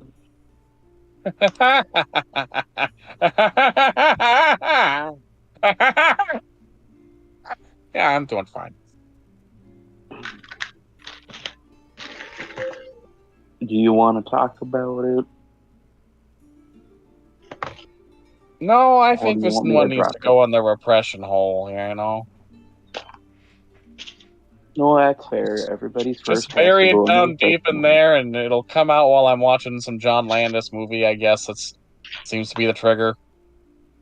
Lock it away in the memory vault.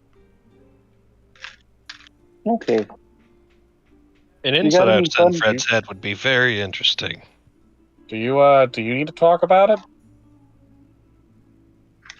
Carlos is gonna pause and look contemplative for a minute.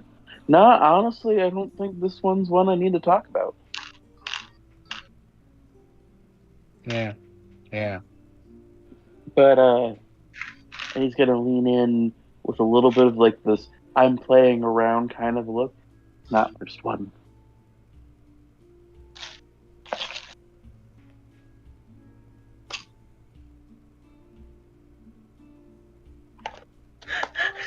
Met with dead silence. I'm sorry. What was the? Repeat Not it. the I thought I. first one. It's not my first one. So when was the first time you saw a man get his head bit off? Okay, so that was my first one for that. It's not the first time I've had somebody die in front of me. In a horribly gruesome fashion.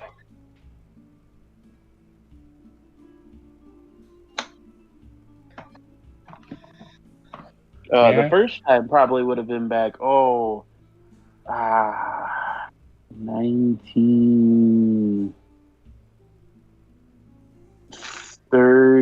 1936? Yeah, I think that's about right. World War II.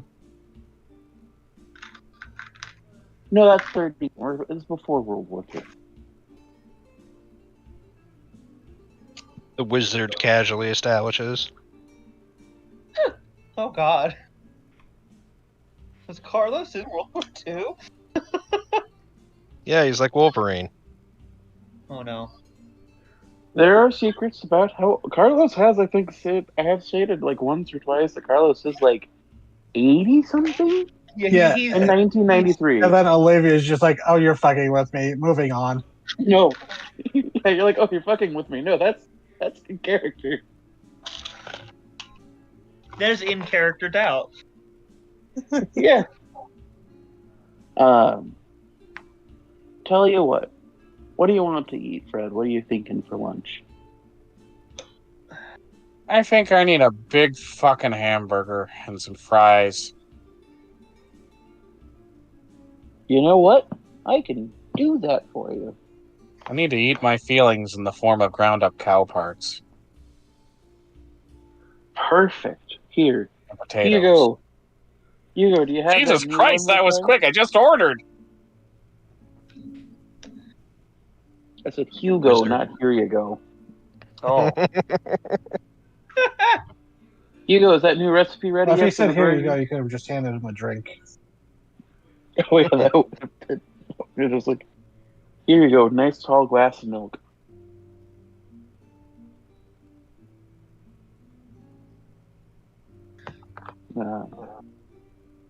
And Tommy, if you wanted, you could show up too. You know, anyone's free to show up, except for know. Hanzo. He's being held hostage. Yep. Mhm. You will stay until you've tried my food. We'll get to You will stay until you've tried my food. We'll get back to you. Think about what you're cooking for him, and we'll get back to you. Oh, okay. You fucked around, now you're finding out. Oh, no, just the order what answer's Olivia's easy. making. No, the answer's easy. She's Oh. making tacos. Okay. Very simple tacos. I actually made tacos on Friday, so. Mm. But so We Fred get- and Carlos. We get Fred a nice big cheeseburger, half-pound ground beef, cooked to perfection, the best American cheese melted on top of it, fresh lettuce, fresh onions and tomatoes, with the best pickles you can get locally. He's Oh, like, you're here you go, bud. You're making me hungry. Because Fred Salem. doesn't have my fucked up taste palette. He very much enjoys it.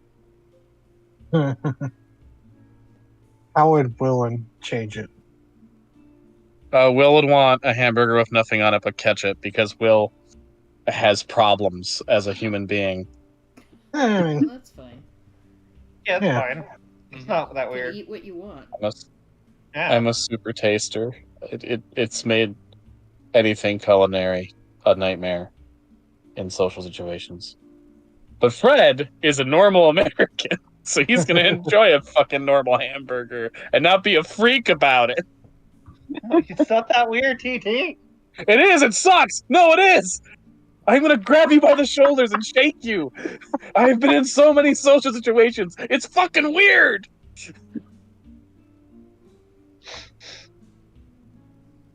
Please don't shake my shoulders. It's a curse. You got any big plans Mexican today, food. Yeah. Oh, it's a good burger.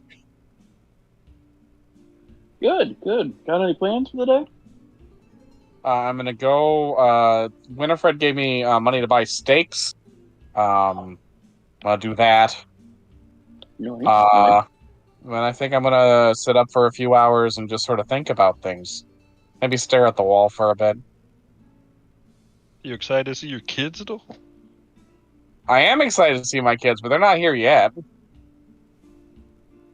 Oh, that's fair. Invite them to the luchadora match. I don't know. That luchador was kind of brusque. Yeah. Might she set a was. bad example. She just kind of muscled in on our whole thing. I'm not I'm here. just waiting for Fred to ask Carlos, like, so what was the deal with the luchadora lady? You know what? I don't know. I never got an explanation, and everyone treated me like I was rude to ask. She just showed up. She just showed up at the Falcon Lake She Witness with showed Hanzo. up. She was just there. Look. Investigating. I'm like, I got nothing against luchadors, I suppose. I never thought about luchadors until one just burst into my social circle. I think. So I don't, Fred. I'm gonna be real with you. I was as thrown by it as you were. I think it's one of Hanzo's friends. Yeah, I mean, I just rolled with it because that's literally what we do with all the weird shit we come across. We just fucking roll with it. And, like, she wasn't trying to kill us, so, fine, but an explanation would have been nice. Yeah, you're not wrong. We're just rolling with a luchador right now. All sorts of crazy shit happened, and a lot of it was the kind of stuff that just makes you go, oh, good God, what has my life become? And that one was just incongruously silly. And that just adds to everything. It, just adds another dimension. Like, am I losing my fucking mind? I'm gonna eat this No, you fucking wanna stop burger! He's so upset! Oh my Tommy, god! No, Tommy wanders in at this point, just sees the commotion and goes, Fred talking about the luchador. Yes! Something tells me, Fred, it's not the luchador you're upset about. Well, no, what he's upset about is the fact that technically was involved in a human sacrifice and a man's head got bitten off in front of him. The fact that a luchador was there, just adding an extra layer of weirdness on a situation that's already kind of breaking his brain, is just another unnecessary wrinkle. And one that, frankly, is more fun to think about than the others, while still being, kind of maddening. It's very nearly the straw that's breaking the camel's back. I feel bad about Fred's mental state now. Nah, it's funny. No. He's just a normal Midwestern dad. Well, He's think of it. just a normal man. If he didn't have this It weirdness isn't- to hyperfixate on, he'd hyperfixate on the whole human sacrifice thing. He absolutely would. The luchador is saving him to some extent. Yeah, Well, oh, also God. being the face of growing insanity. No. This is essentially just the walrus versus the fairy argument. It very much is. Look, she's not that Except the fairy bit someone's head off, and the walrus was rude to him. Wait, I wasn't rude to you. You were a bit. There were moments where we had miscommunications between the two of us. Oh, okay. Yeah, Fred perceived it as Do remember rude. that pretty clearly. The fairy bit someone's head off, and then walrus was rude to him. I suppose it's better than the walrus slurping the flesh off of a man. Oh god. Just thinking of that video where they show where they train the walrus to use the hose for the tube to eat, And just the horrible noises it makes. Anyways, so You're walking on the pier, and you just hear the whistling of a walrus stalking through the mist. Walking on a pier. There's no one around and your phone is dead. Out of the corner of your eye, you spot it. A fucking walrus. It's following I you mean, about 4 feet back. that was kind of the reason why when in Brian and Tide, not to get too tangential, when you're all camping out in the swamp, there was just a random elephant seal that just appeared out of the mist, very lost and confused. Where will you be when Absolutely. random pinniped occurs? Absolutely fair. Random. But, Is that your username somewhere, DZ? No, it's not. Not yet. That's if Olaf was in like Jabberpunk. That's his screen name. It is now. So- Fred, if you're not doing anything after groceries, I was going to be working on the newest animatronic edition and could use a set of extra hands. What? Yeah, okay. Getting a limb Well, crushed in a machining accident would probably be a very good wake-up call. Oh, it's most of the machining's done. A lot of it's just putting the limbs on. And it's nice to have someone there so I don't get crushed beneath, a giant fake 30-foot tall, 30-foot long alligator. Yeah. Yeah. You're in a Monster of the Week campaign. You might unironically create 5 Nights at Freddy's. No children have I died was in my thinking ride. that too. I'm sorry, I'll get out of your notes. Oh, no, No it's not. I children have want to do that, but all right, do something else. No children Where it have goes. died in my rides. It's just the attractions will unmount themselves from the floor and kill anybody if I do the right words. Magic. Yeah, that's basic golem craft. You don't even have to work that hard. They've already got hinges and joints already. Mm-hmm. Cool. Thanks. Well, I mean, wasn't What? there like recently, like someone stole a whole ass animatronic dinosaur from a ride? Carlos ain't dealing with that. The product God. is the security system. Oh God, it's Tammy and the T-Rex all over again. Oh no! Someone's going to fuck that T-Rex animatronic. Oh no! Denise Richards, no! Get in the animatronic Shinji, or Fred will have to get in again. Amy and the T-Rex, man, like, the fact that the T-Rex is a robot is to make it more grounded, but honestly makes it feel more stupid. Yeah. You should have just reincarnated as a T-Rex with no explanation why. Instead, it's his brain literally scooped out and put in a T-Rex Yeah, he's a animatronic. cyborg, I guess. It's like a RoboCop situation. Kinda. Well, you know what? Maybe don't even have the fucking my boyfriend's back plot. She just finds a T-Rex under the earth, and they fuck. And that's it. You're welcome, America. You know what? That should be the second monster fucker story you write, TT. You're already starting on your first. Well, technically, isn't this the second? Because wasn't the first the giant monstrous demon wife? Listen, I think the first is Dark Chivalry, which is Oh yeah. the harem comedy one. I was more referring to your recent set of artwork, but Yeah. That might be the first one I actually finish. If only Fred was a little bit more like Will, and we would learn that on the side, Fred is like a small-time monster romance erotica writer Here's the thing. under a pen name.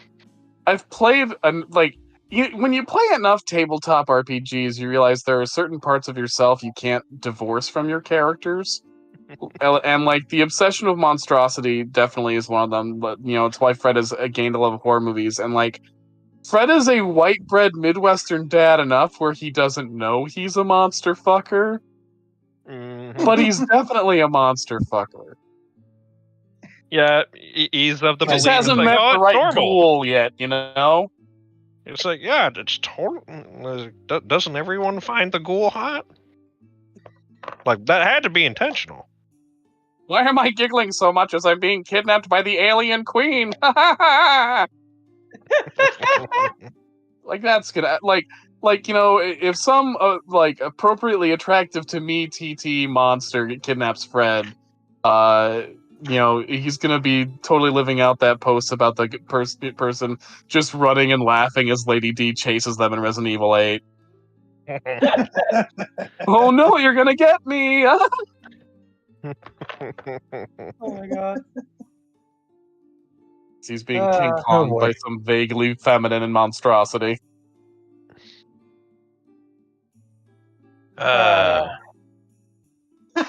Jinx. I was like in stereo. Mhm. We're just in sync like that. So, Fred, you vent about Luchador. the absurdity of luchadors just shoving themselves into the social group. But, you know, This is just not the the weirdest general thing that weirdness happened of the yesterday. past. Yeah. I would happily tell Fred it was me, but that breaks the rules of being a luchador. Oh, Also, it's I so much think- funnier if Fred never realizes it. Yeah, it's a Racer X moment. But also, I'm sure Fred is really trying not to think about how Rawhead Bloody Bones defended him, or tried to, Yeah. by tossing him the fire extinguisher when the normal size Macroswarm went after him. Well, Fred is noticed. Like, this is again like Fred's latent monster fucker side. This is the second time that the horror of the week. I mean, I guess the last time it was Tommy, so that didn't quite count. But like, this is the second time a monster involved in the current mystery it seemed to have preferential treatment for Fred, and that's something to sort of unpack if you want to be healthy, which Fred isn't going to do.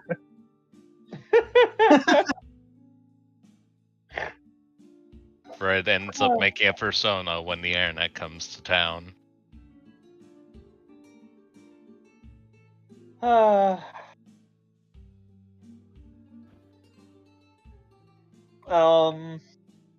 Yes. I make decent tacos for Honto. Okay. Excellent. Because we get tacos.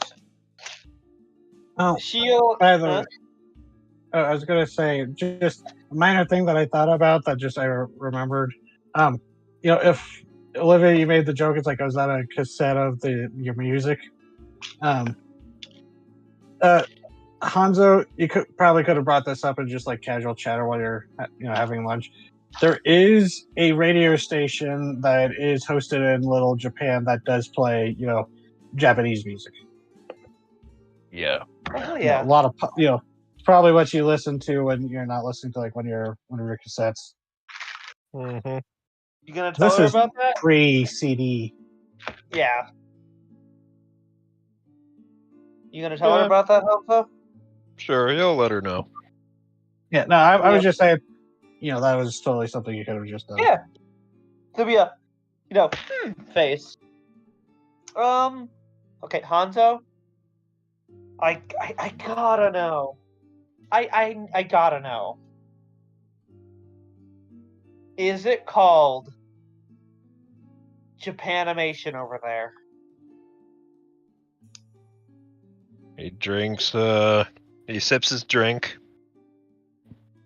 Wouldn't you like to know? Fucker.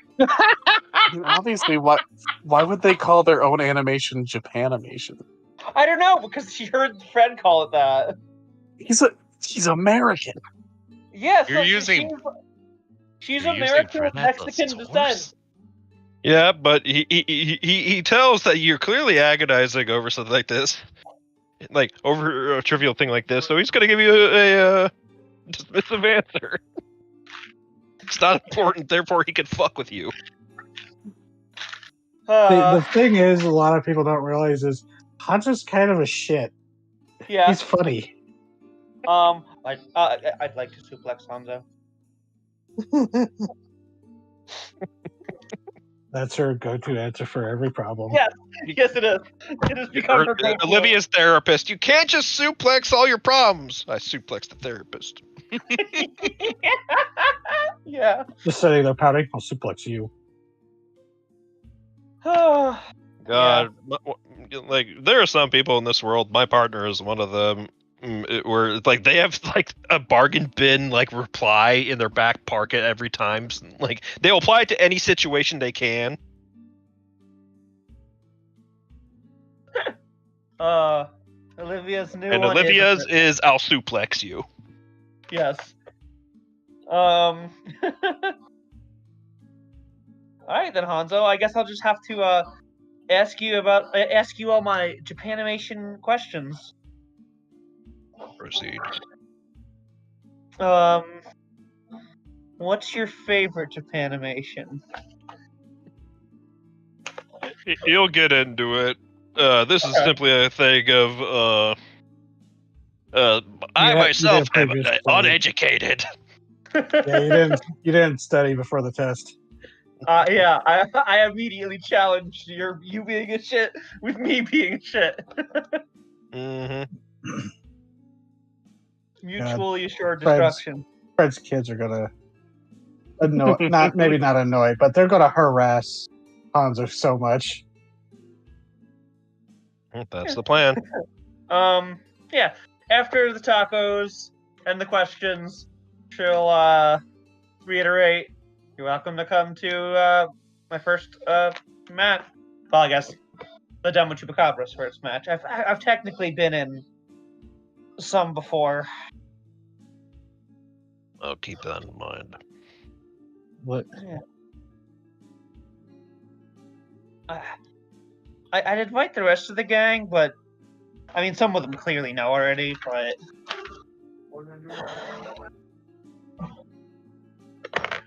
you know, I'm not sure how to go about that, honestly. You could just ask. Yeah, but then if they don't know, I'll give it away, and that breaks the rules.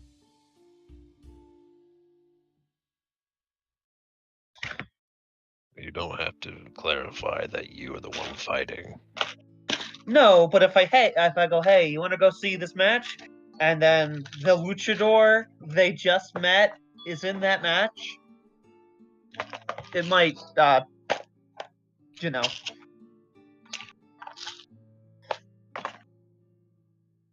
Pretty sure Tommy and Winifred know, because, you know, they've got vampire and were senses. Were-thylus senses. He raises an eyebrow. What? That it needs that it required superpowers to understand it was you, because he got it. Oh yeah. I don't know if Fred has picked it up. No, I don't believe so. And I'm really not sure about Carlos. That he's still an enigma to me. If Thomas and Winifred were able to clock you. Oh man, okay. That one you see there's a visible wind. Yeah. As soon as it leaves his mouth, he could tell. It's like, not sure if that's the proper word. English is not his first language. No. Yeah. It's like, if they were able to understand you were Olivia, because they are supernatural, remember that Carlos is a wizard. Mm-hmm. Just saying that out loud. Just. Yeah.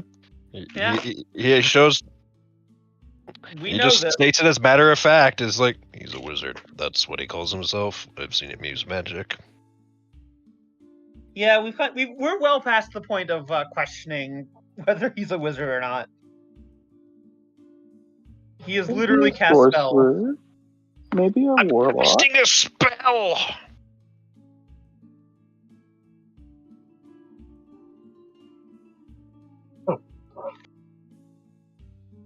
I'll let you Anything else? go. She's like, I'll let you go. You could tell after that part of the conversation, she closes up a little bit. Very well. Have a good day, Anzo. Ever craving tacos? Come by my place. I'll keep that in mind. Mm-hmm. Later. He'll leave. Olivia gets a part-time job at the diner. I mean, honestly, that would be a good way to learn to cook. Just Yeah. being, working alongside Hugo. She's not bad. She's just, Oh yeah. all right. She can Just cook. your average person. Yeah, she can cook pretty decent tacos. Because I imagine she had someone in her family teach her. Yeah. So her tacos are not just your basic over-the-counter tacos. Yeah. Look, it has nothing to do with Carlos approving it and entirely with Hugo having to approve it. Yeah. I just signed the paperwork, man. Is Hugo of Mexican descent? He seems to be. Okay then. There are some people where I happen to live with one such person where they're able to pass off as multiple ethnicities.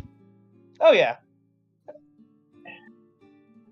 Listen, God, I just remembered something stupid back from high school, where there was this kid. I don't even remember his name anymore. He was like, "Watch, I can pretty much guess everyone's ethnicity," and he goes around the table we were all sitting at because we were sitting outside for the class at the benches, whatever.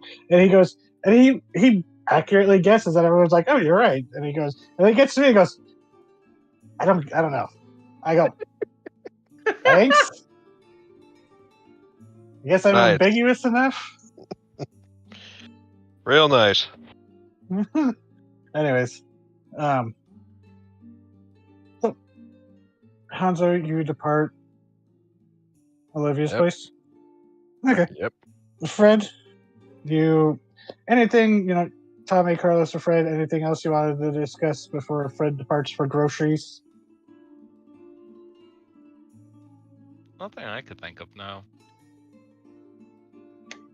No, honestly, if you want us to come with you to get some groceries, bud, afternoon crew's coming in. I mean, so if it you should be just good. want to leave your job, yeah, come along. He owns the place. I own the place. 2, the afternoon crew's coming in just about now, and they'll work till about 7. It's fine. I mean, you probably could go for a grocery run if you wanted, but not required. And 3, Tuesday night poker night's coming up, and I the guys.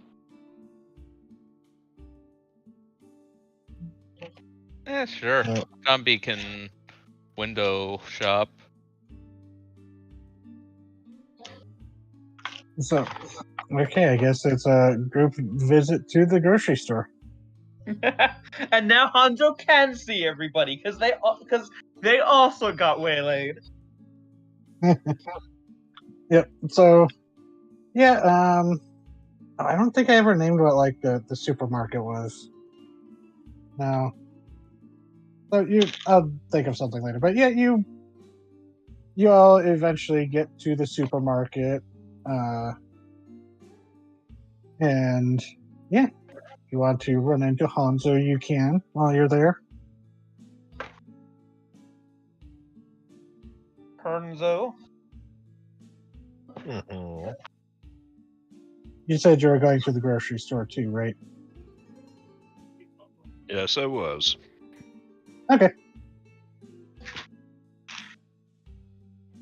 He's just doing some general browsing until he runs into Fred. Oh, hey, Hanzo, I'm What's buying steaks, motherfucker. That's see. elegant enough, right? I imagine he breaks and starts laughing halfway through that sentence too. Yeah, he absolutely does.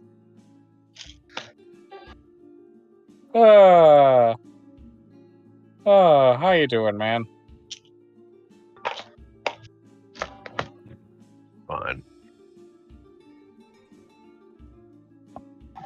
I understand sorry. you. Sorry, just on this side, I'm trying to remember who all went to to secure Percival. I know it was La Dama Chupacabra, Winifred, and Carlos. Was Tommy there also? No, I don't. Okay. I think Tommy was Tommy not came there. in at the end. I think. Yeah, so it's just the three of you, right? Mhm. Okay. Sorry, continue. I understand you lost an expensive paycheck to the macro swarm. Yeah, Winifred's been nice enough to help me out with that. I see. Well, in case you desire further compensation, I happen to know a decent steakhouse. Really?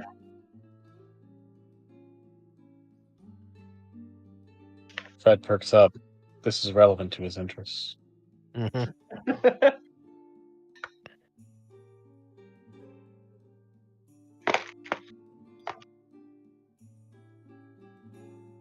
And what would the name of this decent steakhouse be?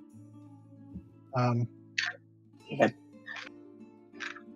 I don't got a Um, name for it either, but you did this, DZ. yeah, No, I did this. Oh. We planned this. Oh. it was a collaborative. You did this. You both played. Congratulations. You both played yourself. I'm not stressing over Mifune's. the details quite yet. It's Mifune's steakhouse. I solved it for you. Why not? Mifune Steakhouse. I understand that your children are coming soon to visit you. Yeah. Yeah. Hmm. And hopefully things will be a bit calmer for that. Hopefully. And How about I finger treat on you well? the claw curls. A little less like our latest adventure, you know? Hopefully so.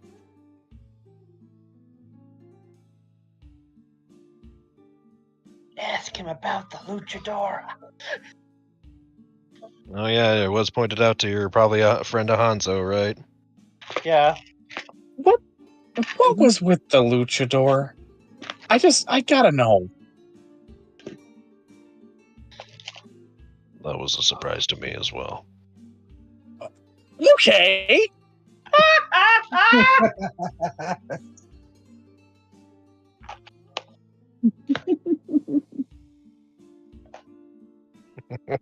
Did she just show up? I had not met her previously, no. I thought you were about to alleviate this, but you're just adding to it. So she's not one of your friends. No.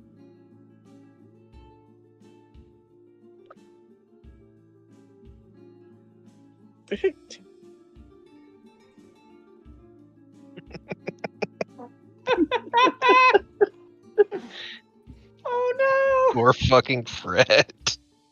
You broke him. I thought you were about to help him. Oh no! You know, nothing needs to make sense. Nothing needs to make sense. Nothing needs to make sense. No, Nothing it's fine. needs to make sense. It's all fine. See, how is he supposed to know that somebody said, "Oh no, the friend is the luchador is a friend to Hanzo's"? He doesn't know. No, which just makes this whole thing funnier. I think it'll be at this point Carlos comes around the corner with a box armful of snacks and be like, sees what's happening. He asked about the luchador, didn't he? You probably heard Fred's voice from a few aisles over when he got exclamatory.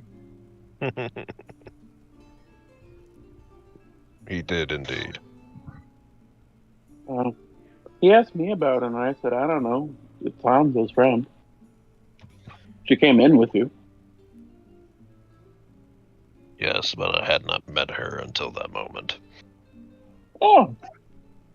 Carlos looks at Fred, shrugs. The more you know, I suppose. The more you don't know. God, I don't know if Carlos knows or not.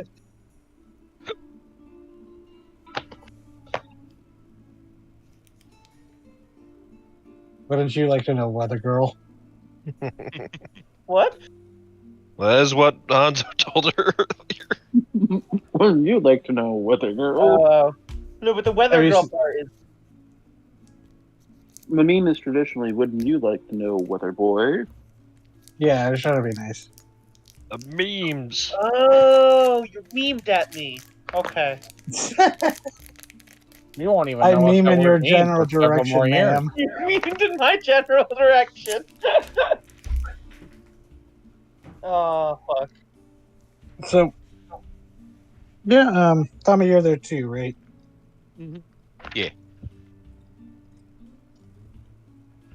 Does Tommy spot his nemesis, but he's wearing like a fake mustache, which is why he's allowed to walk around in the store?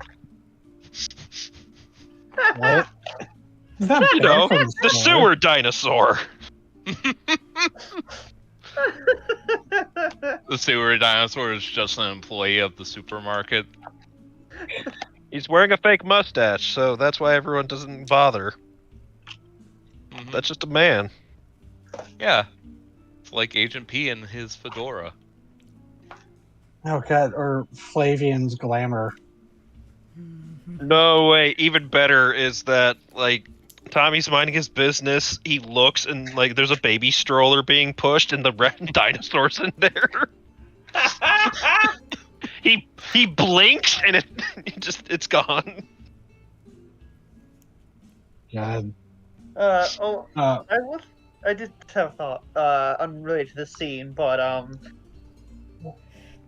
on her free time, Olivia's going to go to the library. Okay. Now, oh yeah, there was something that got brought up in a previous arc that I forgot to, point out was a resource that is available. There is it's called the Deep Archive. It's where a lot of the history, like it's where a lot of the more esoteric history of the town is kind of stored below in the more restricted areas of the library. Ooh, okay. Which you have been into thanks to Sheila Riggy, the other reporter, not the one that was on the morning news. Yeah, Sheila's the one who I gave the tip to that Pluripotent had a leak of what's it called? The Epiphany. Eggs. Epiphany, yeah. Yep.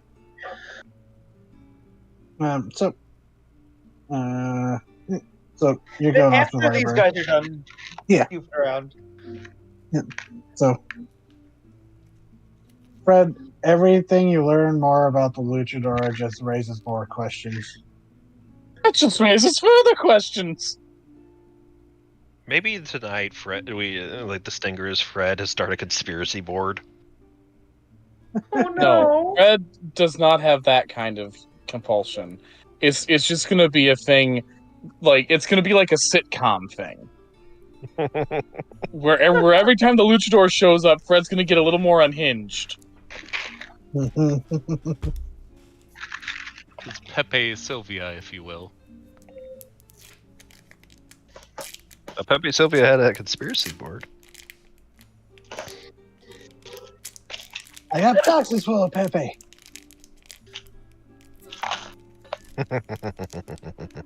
Oh boy, this is And, not going to go great.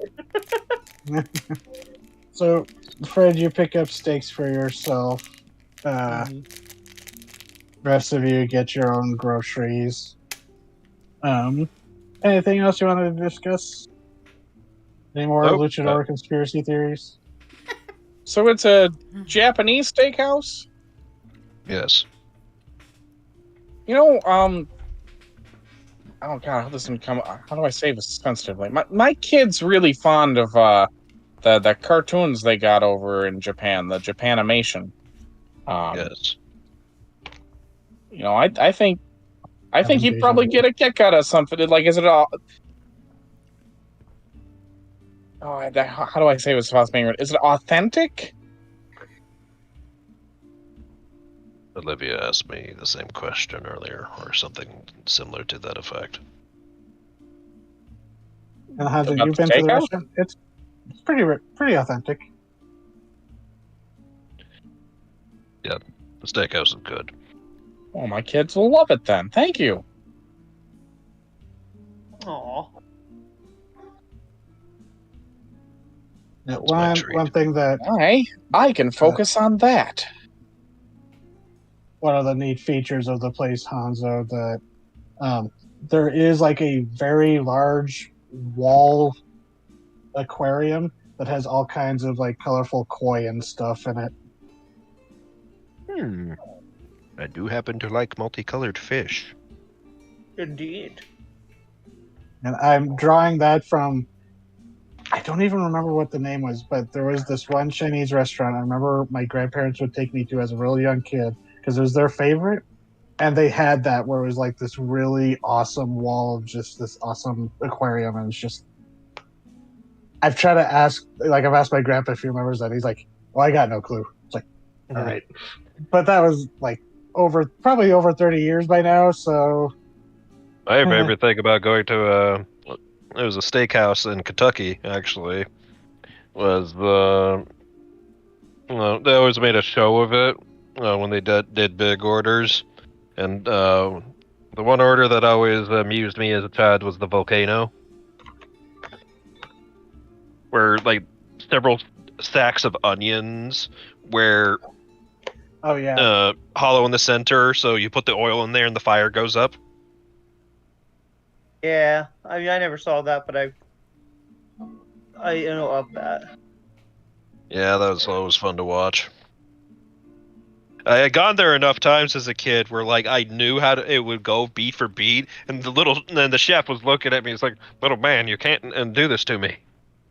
Aww. that's what it looks like.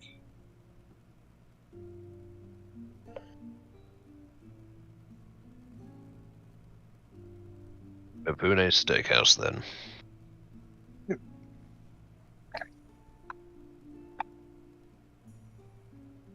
Consider it as reimbursement for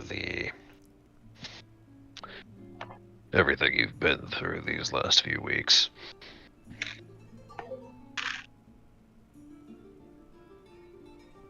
Thanks, man.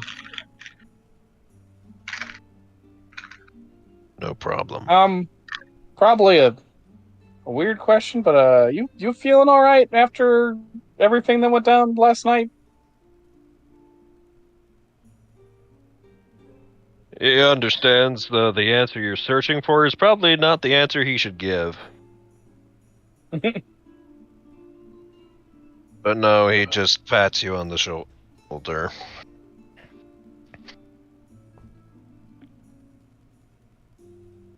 It's...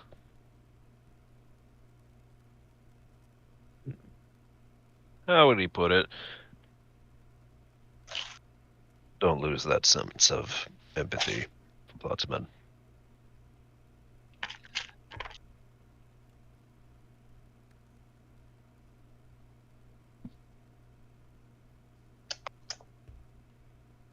That's I an won't. answer. You have a good day. And he smiles and pats Hanzo on the back before continuing his grocery shopping. Mm-hmm. So you all continue on your grocery shopping, maybe chat a bit more, just small talk. But Olivia, Yes. you said you were going to the library. Yeah, she's going to look up Camazotz and giant bat sightings Okay. because she still has not found the source of that. We kind of had a bunch of other things come up, but Okay. So you go to the library. Do you go talk to the librarian, or you just like go search I'll for it talk to the yourself? librarian. Okay. And there's like an older gentleman, balding, thick glasses, very very kind smile as you approach. He's sorting putting books back on the shelves where they're supposed to. Goes, oh, can I help you? Looking for a specific book or subject?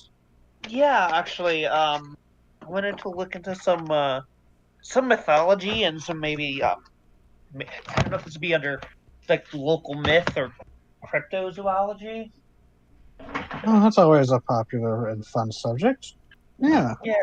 What specifically are you looking for? Well, I wanted to learn more about Camazotz. Oh, he was the bad god of the underworld, I believe. Yeah. Yeah. Mayan mythology. That would be best bet would be over in that section there, and points off to the appropriate section where it's like world history and myth, the stuff like that. Yeah. And you said cryptozoology?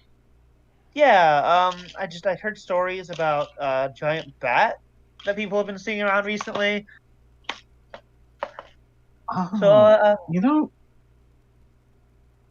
I was wondering if it was about that. You're like the second person this week to come and asking about that. really? Yes, they did check out some books, so you might have to wait if they found something of their own. But Well, yeah, are and they they a point local? off, and he points off to the appropriate section. I've directed them to that section over there where we have the appropriate cryptozoology books. Oh, hey, were they a local? I might know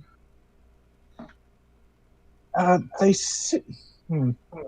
He seems to think, because I'm sorry, my memory for faces isn't as good as it is for book titles. Of course, of But course. they were polite, kind of. They seemed to squint, at you, just kind of like, oh, your age, I think, Huh. young Well, man. I mean, Sorry, what was that?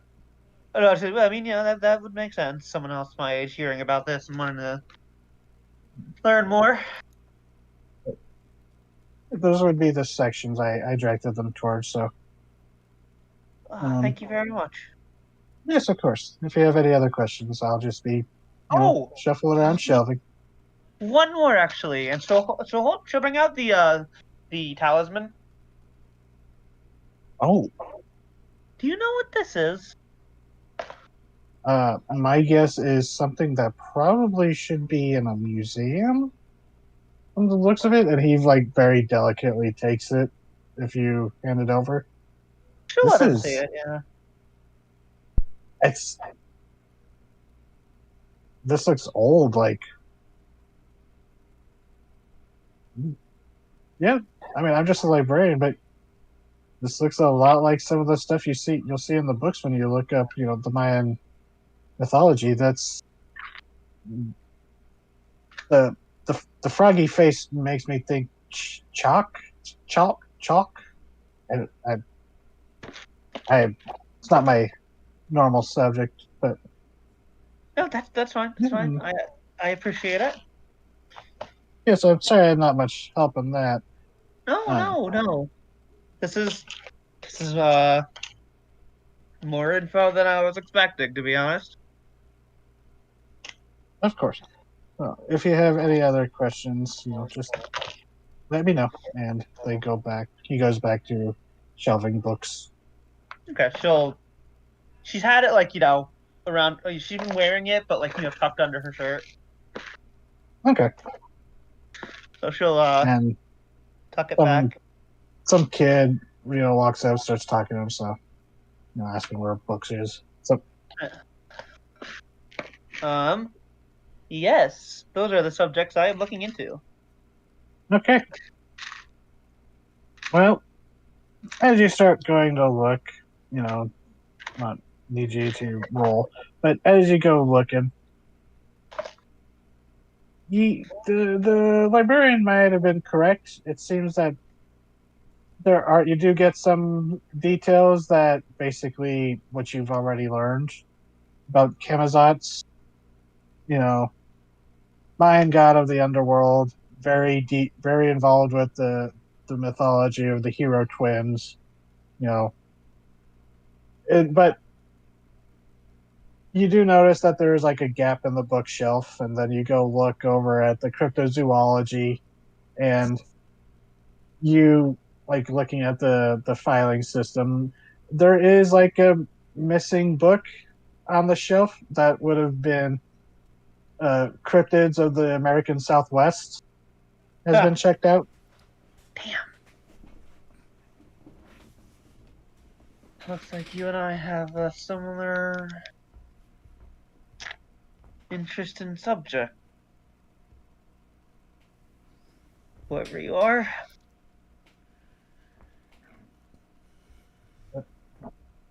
You're always free to check out the library, see it, or you can put them on reserve so that you'd be the next one to get them when they're Yeah. returned. I'm gonna go down to the what was it called?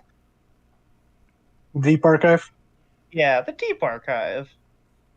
Because they might have gotten this stuff before me, but not anyone is allowed down there.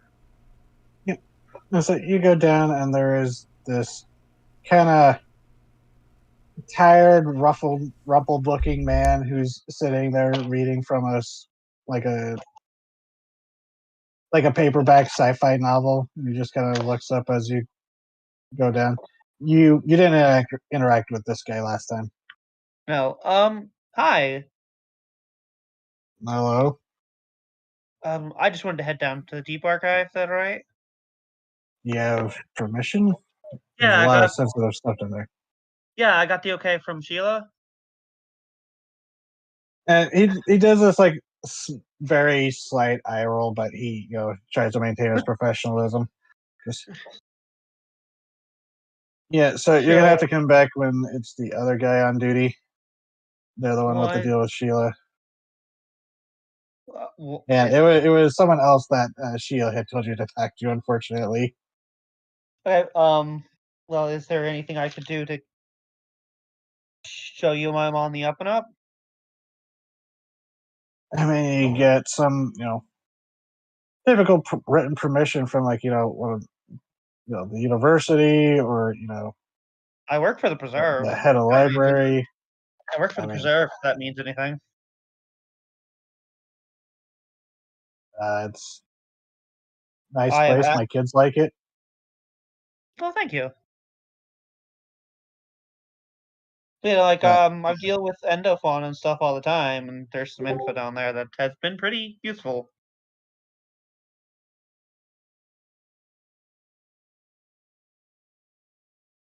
Listen, I'm sorry. No. I'm not It's fine. It's fine. You don't gotta here. apologize. He hands you like a card, and it goes, "Call back on Monday, and the head of the library. They might be able to tell you who to talk to." Okay, all right, no worries. I appreciate this honestly. Mm-hmm. And he's already looking back to his novel. She'll pause. What you're reading? Stuff. All right. Have a good one. Ain't You that too. a mood? Damn. That was me not wanting to think of something. Oh. To be fair, that's been my response to a lot of times I've been asked by a random stranger what I'm reading. Yeah. Yeah. Yeah, no, it That was is more just fair. this is a guy who very clearly just has the job there so he can read on and get paid. Mm-hmm. Well, fuck. What? Yeah, so I'm going to go to the fucking The backup library. curio place. just not hitting all the destinations. Yes, she wants to know more. Would you like Oh, to She learn saw more? a ghost chupacabra. She went around as maybe a luchadora. Yeah, okay, you I'm might want to just saying. ask the magic lady about that then. Yes. Yeah. So you go to She's the handling oddities all and this extremely well given the circumstances. so you go to the oddities and obscurities curio shop. Yes. Someone who's not handling it well is Fred. Yeah. At this point, it's probably like getting around sunset. So with a Okay, friend, if you wanted to do anything, but yeah. This is about the time Winifred wakes up. Radio. Hey, wanna go go ask about some spooky shit with me?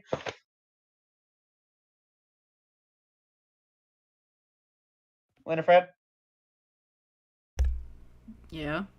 I had my mouth full of food, sorry. Oh, okay. Because like this is around the time of night you wake up, so you'll get like the radio call. Hey, you want to go ask about some spooky shit with me? What? I'm gonna go talk to go to the curio shop and asking about some of the weird shit we've just dealt with. Is the curio shop You wanna come? open this late?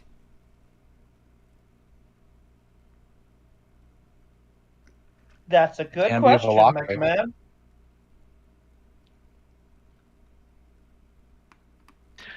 God? You get there by the time she's closing sorry, shop. what? She makes I eye was- contact with you and starts heading towards the car.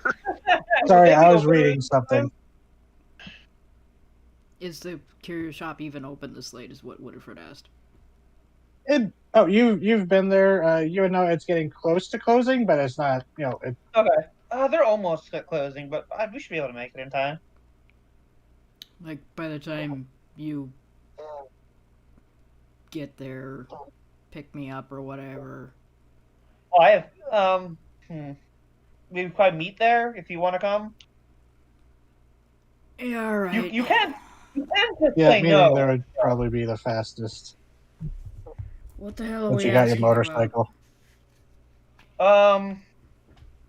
The talisman that apparently kept Bloody Bones away. The luchadora who was with you yesterday. I know it was you. Don't even pull that shit. Yeah, with I know me. you know. Yeah, no, look, if you figure it out, you figure it out. I'm with you guys like all the time. I'm not surprised that you figured it out, but I can't tell you. Figuring it out is one thing. Telling you is another thing entirely. That I can't do that. Yeah, whatever. I'm gonna hang up and I'll meet you there. All right. She's not impressed with this. Yeah, well, you're a vampire. I'm a luchadora. Natural enemies now. Oh no. We're destined to kill each other. Oh, jeez. In Mortal Kombat. God, we are two characters from Mortal Kombat, aren't we? So, Winifred, you get ready to leave as Fred shows up from his grocery trip. You know what? Because Fred, you have a normal car. So I was like, did you get? Yeah, I was I like, have the wait, how classic. would you go grocery shopping with your bike? He's like, did you get a sidecar? Which would be in character, but yeah, I forgot you have your classic. So, yep. Winifred, you're getting ready to leave as Fred shows up with the food and seemingly in a better but also more confused mood. Alright. Hey, Fred. Hey, I got steaks. So yeah, Oh, good. We're, You uh, enjoy those. we're ready to have you watch me eat these, I suppose. Why don't you get those ready? I mean, you don't have to watch. Well, if it doesn't make you uncomfortable, I'll sit and keep you company while you eat when I get back. That sounds good. Olivia needs some help with some bullshit. Oh yeah, man, you gotta tell her all the shit she missed. There was a fucking luchador. There sure was. Just she missed so much nonsense. Yeah, Oh, yeah, I'll Fred, be you sure to probably tell her did that. pick up a case of the new blood while you're at the store. I absolutely did. If that was if we needed more of that, he's a Yeah, good it's roommate. probably just like that roommate grocery list on the fridge door. If it were like 2 decades from now, Fred would embrace the label and embody the label of male life.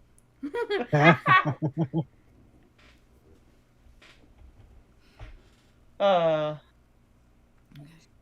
I'll He's good at shopping. He's good at doing household chores. Fred is a good I'll man. I'll tell him that I'll be back in a bit, and go to meet Olivia at the curio shop, I guess, before it closes. Boo. Okay. Because by the time he's done cooking and preparing those steaks, she'll be back. Mhm. So, Olivia and Winifred, you both show up at the curio shop around the same time. The street lights have flickered on. The sky is still that very pretty color because there was still clouds up, so you see those very pretty orange, rich oranges and purple clouds of the sunset. I guess, But I it's guess gone I dark. probably got there first. Oh yeah, probably. Yeah, so you Yeah, probably so- see when you pull up, Here, you let see me- her like sitting on the hood of her truck, looking up at Come on, little Tony, Jesus. the clouds, waiting for you. Yeah, it'd be like this, but darker. Yeah. Okay. So you head on in. Yeah. Okay. The bell dings, and for once, it's like probably the first time you've seen him out from behind the counter. As you see the teenager, he's just kind of sweeping up some dust. So he's just off to the side sweeping. As he looks up, and he goes, "We're about ready to cook." Oh, Grandma, your weird groupie friends are back. Oh, it's God. just one of you. Two. Just that Olivia gal. he's And like, Winifred. "Nice." He's back there. And Winifred. Oh, you said you beat Winifred, right? Yeah, but then I said Yeah. I would. When Winifred pulls up. Oh, I okay. was So yeah, it's like then he wanted to be like, it's the two of them. It's two of the. There's too many in our. Yeah, he like had that thing of just like the customer service, like, oh please, you're not coming in like 15 minutes before closing. Yeah. Yeah, no, She's But- going by. She's like, don't worry, I've worked this kind of job. I've worked this kind of job before. I'm not keeping. But you yeah, guys when up." he recognized you, he's like, okay, these people are just, I've been talking to my grandma about weird stuff. All right. Yeah, then she goes by. She's like, don't worry, I'm not gonna keep you open. Your secrets are safe with his apathy. Yes. That's good. Uh-huh. There's no better secret keeper. But the Suze kind of shuffles out, and she's looking much more cheerful than the last time you saw her after the Yeah. reunion between her Hey, and Sue. Bloody Bones. Oh, hey. Sorry. Oh, hello. Welcome back. You're both in one piece. That's good. You could say that. Despite somebody trying really hard not to be. I'm Is that- making is that- fun is of your that shitty it, dice rolls, yeah. Oh, okay. Hey, it's not my fault that what was it called? Jackal lizard. Jackal lizard. Yeah. Hey, it's not my fault that Jack Lizard recognized a good leg. Yeah, okay. Hey, Suze, how are you guys holding up over here? Oh, doing okay. I will say last night was kind of hard to fall asleep, but you know, no monsters under the bed, so all's good. That's good. We're in the closet. We're in the vents. Olivia has like a. With each one, her face looks more and more like. She was also she's like, oh, I'm sorry. That was my attempt at humor, but no, it's things have been okay. Good. Saw the Good. news about Glad to hear it. the swarm. That was unfortunate. Yeah. It would have been a lot worse if Hanzo hadn't caught it so quick, but still not great. Oh, that's good. Um. He's a good egg. Doesn't talk much though. No, he's real quiet, even when he's being social. Especially when he's being social. But so Yeah.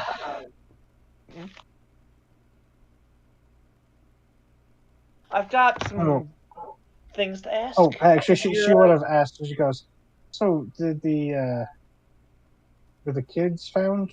Because Yes. she knew about the kids being taken. I'm pretty Yeah, sure. she was there when he made the deal. Oh yeah, deliver the ultimatum. Deliver the Yes, ultimatum. and the kids are okay. This would have been one of the first things she asked. Just adding that in. Yeah, no, they're She was. safe. Oh, good. He is quite a bastard, but when he says he makes a promise, he'll keep it. Yay. How do we kill the Which, bastard? if you can actually get him to make a promise, that's gonna shrugs. How do you kill the bastard? Oh, what would I like to know? Gotcha. I mean, fire seemed to work, at least temporarily. He doesn't like it. Good to know. Sunlight also really weakens him if you can manage to drag him out into it. Do you think that's like a mystical thing, or is that like actually just like the UV rays of the sun? Maybe a bit of both. He has no skin or eyelids, so I'm sure it's not comfortable, even if it's not like a Radiation as is you said, a magic. mystical. Time for rawhead bread. I'm go. God. Thank you. That's something to keep in mind for later. But right now, I've got a couple things that I was wanted to show you and get your thoughts on. Okay. So, remember that mask I was showing you? Uh-huh. I put it on. Did it fit? It fit perfectly, like it was made for me. Oh, not fortuitous. Yeah, fortuitous. Then after I put it on, I saw a vision of a chupacabra. Kind of like that makes her like pause a beat. She goes, "Oh, well, oh." Yeah. Can you It was describe what happened? So I didn't realize it initially, but it was in its own way pointing me in the direction of Bloody Bones.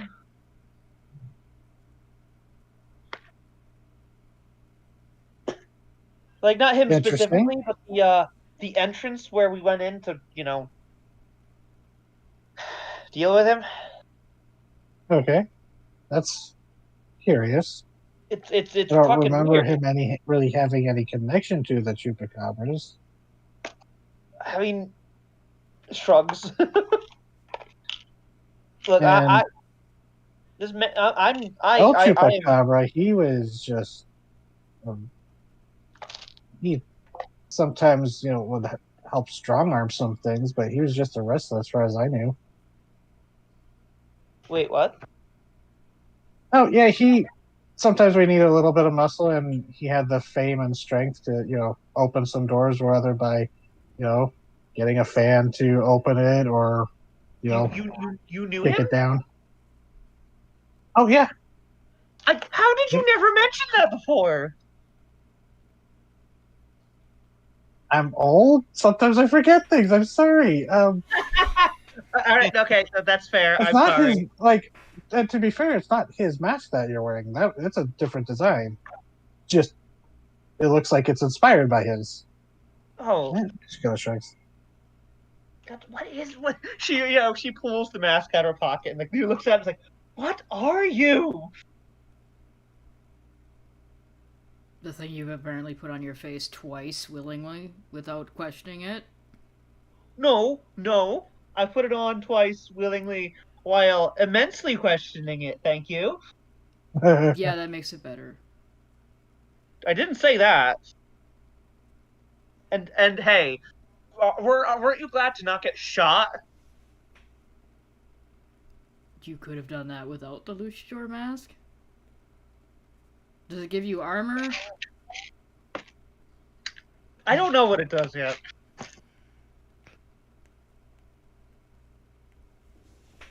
Alright. Well, let's figure out if it's cursed or not. That'd be the first step that you should probably take. I brought it to Suze before I ever put it on. She has no idea.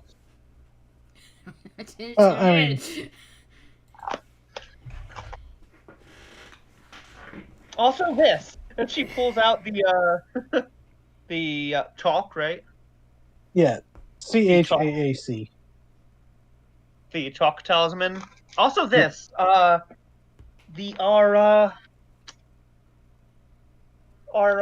vulture had this, and it appeared. It seems like it keeps bloody bones away.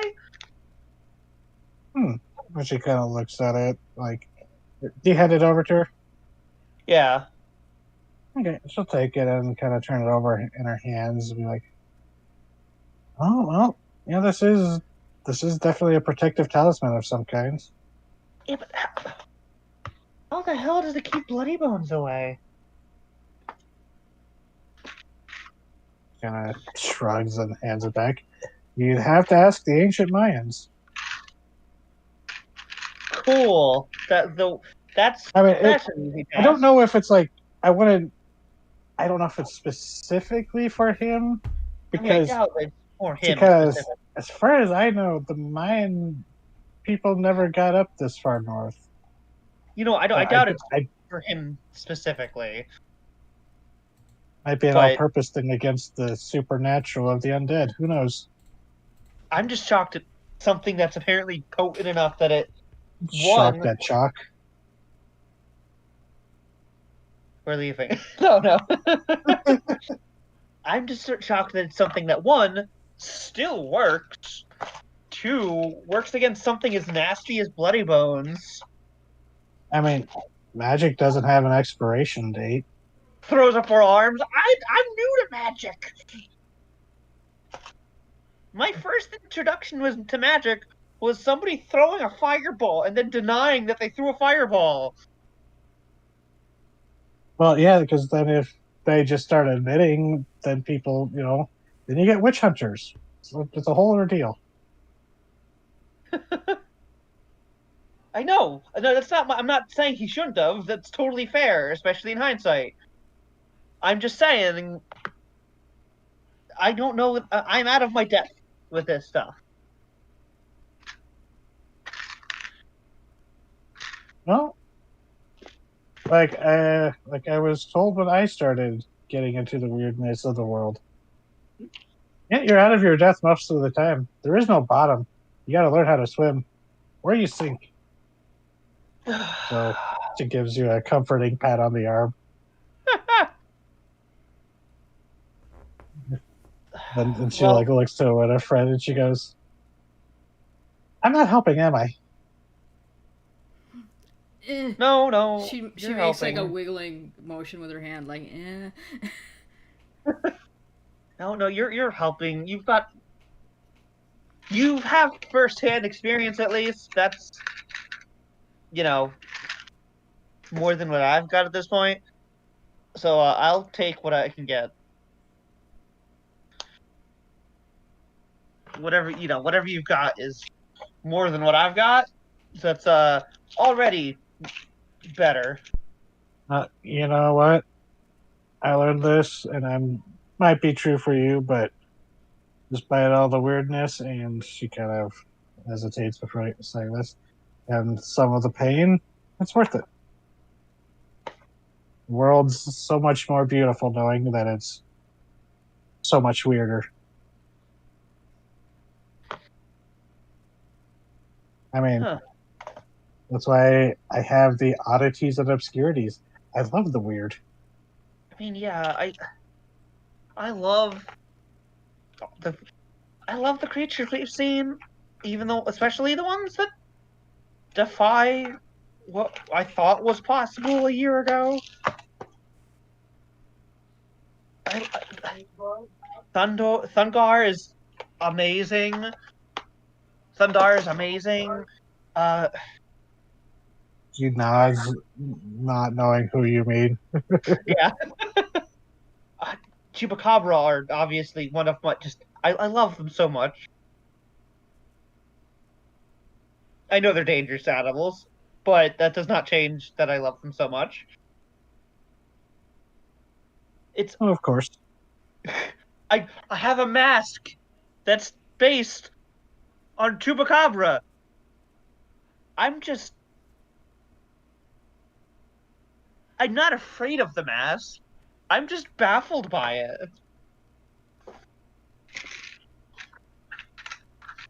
And every end I've gone to has been a dead one.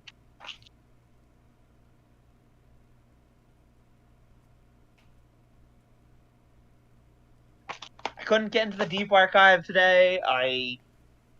The books I went to go look up for Camazotz were gone. The Well, the sighting of giant bats apparently has somebody else looking into it too. he kind of gestures to the mask. Well, maybe it's not for Olivia to find the path forward. Mm-hmm.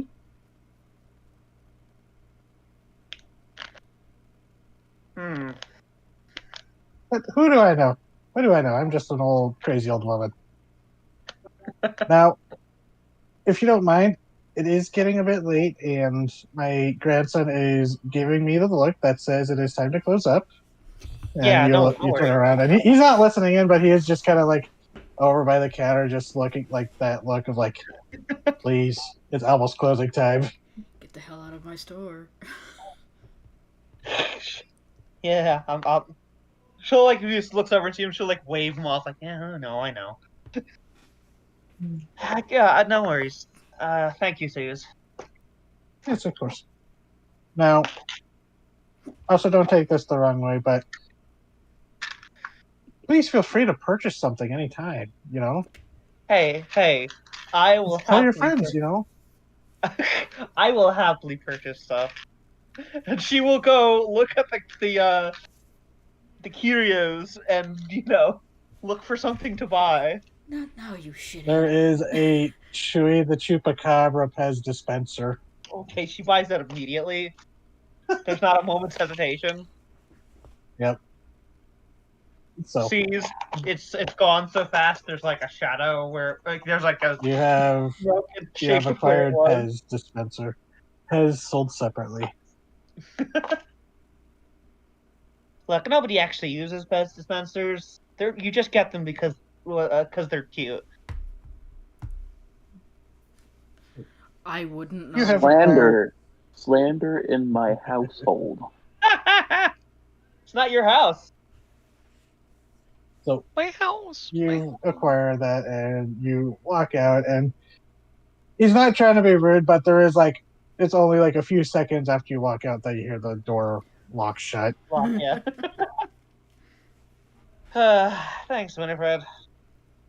I don't really know why you called me out here, but yeah, you're welcome. Because you're my friend, and I enjoy spending the time with you when that's not life or death. That's gross. Yeah. Yeah, there's like there's a frown on her face, but she waves you off. That is just how Winifred is. Yeah, that's how Winifred be. She's not upset with Winifred. She's just you two have been through like enough together that you can tell it's not upset at you. It's just like You're annoyed that you upset haven't gotten at, your answers. what? You're annoyed that you haven't gotten your answers. Yeah. Today has been a surprisingly frustrating day. Winifred's annoyed that you keep putting things on your face when you don't know if they're cursed or not. So, just disclosure, Olivia. Yeah. That's partly because I'm plotting things out for the next arc that Oh, I know. you're kind of. But it plays into the Olivia's current mental state really well. Alright. Winifred's gonna go home, and she's gonna hang out with Fred while he eats his steak and probably chatters at her as he does it. Yep. Good. Right, do you bring up the steakhouse? Oh, absolutely.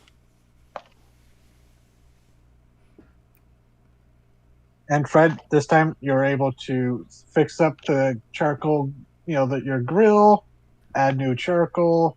You kept an eye out, probably a little paranoidly, but no ants have harassed you, and you have some very nice steak. Thank God.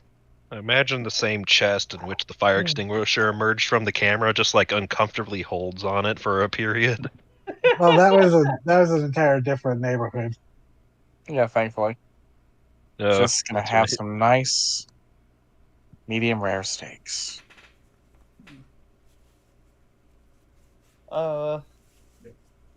Olivia, are we close to pumpkin time? Pretty close, I think. Yeah. Yeah, Yeah. there's not really much, unless anybody else wanted to do something. I do have a stinger in mind for whenever we're ready to end. Yeah, I just was gonna end with for Olivia at least says once she's by herself again, she's gonna go towards where she caught a glimpse of the giant bat. Pull out the mask, say, "Sorry, Winifred," and she's going to put it on and get out of her truck, and we'll see what that leads to. Okay, you turn into a little brown bat. Yeah, cool. Finally. No, Oh. unfortunately not. That was just a funny joke. So, yeah, anything else anybody wanted to do? Last minute, or just we good for the time being? Honestly, I think Carlos is just out back in the little metal shack and / little yard area he does working on animatronics, building us the mechanical thing. So Okay, because you would know that you haven't gotten direct pressure yet, but a lot of the businesses have been getting not like notices from pluripotent to like clean up their act or like make sure they're like.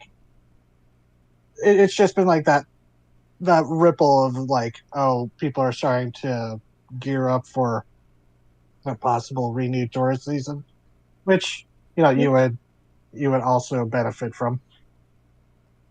yep.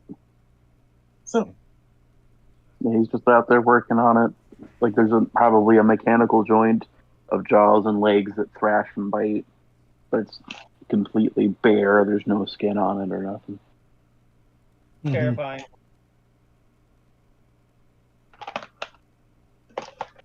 The metal beast slumbers. The metal beast slumbers, and the wizard council's not after him. Carlos is having a good night.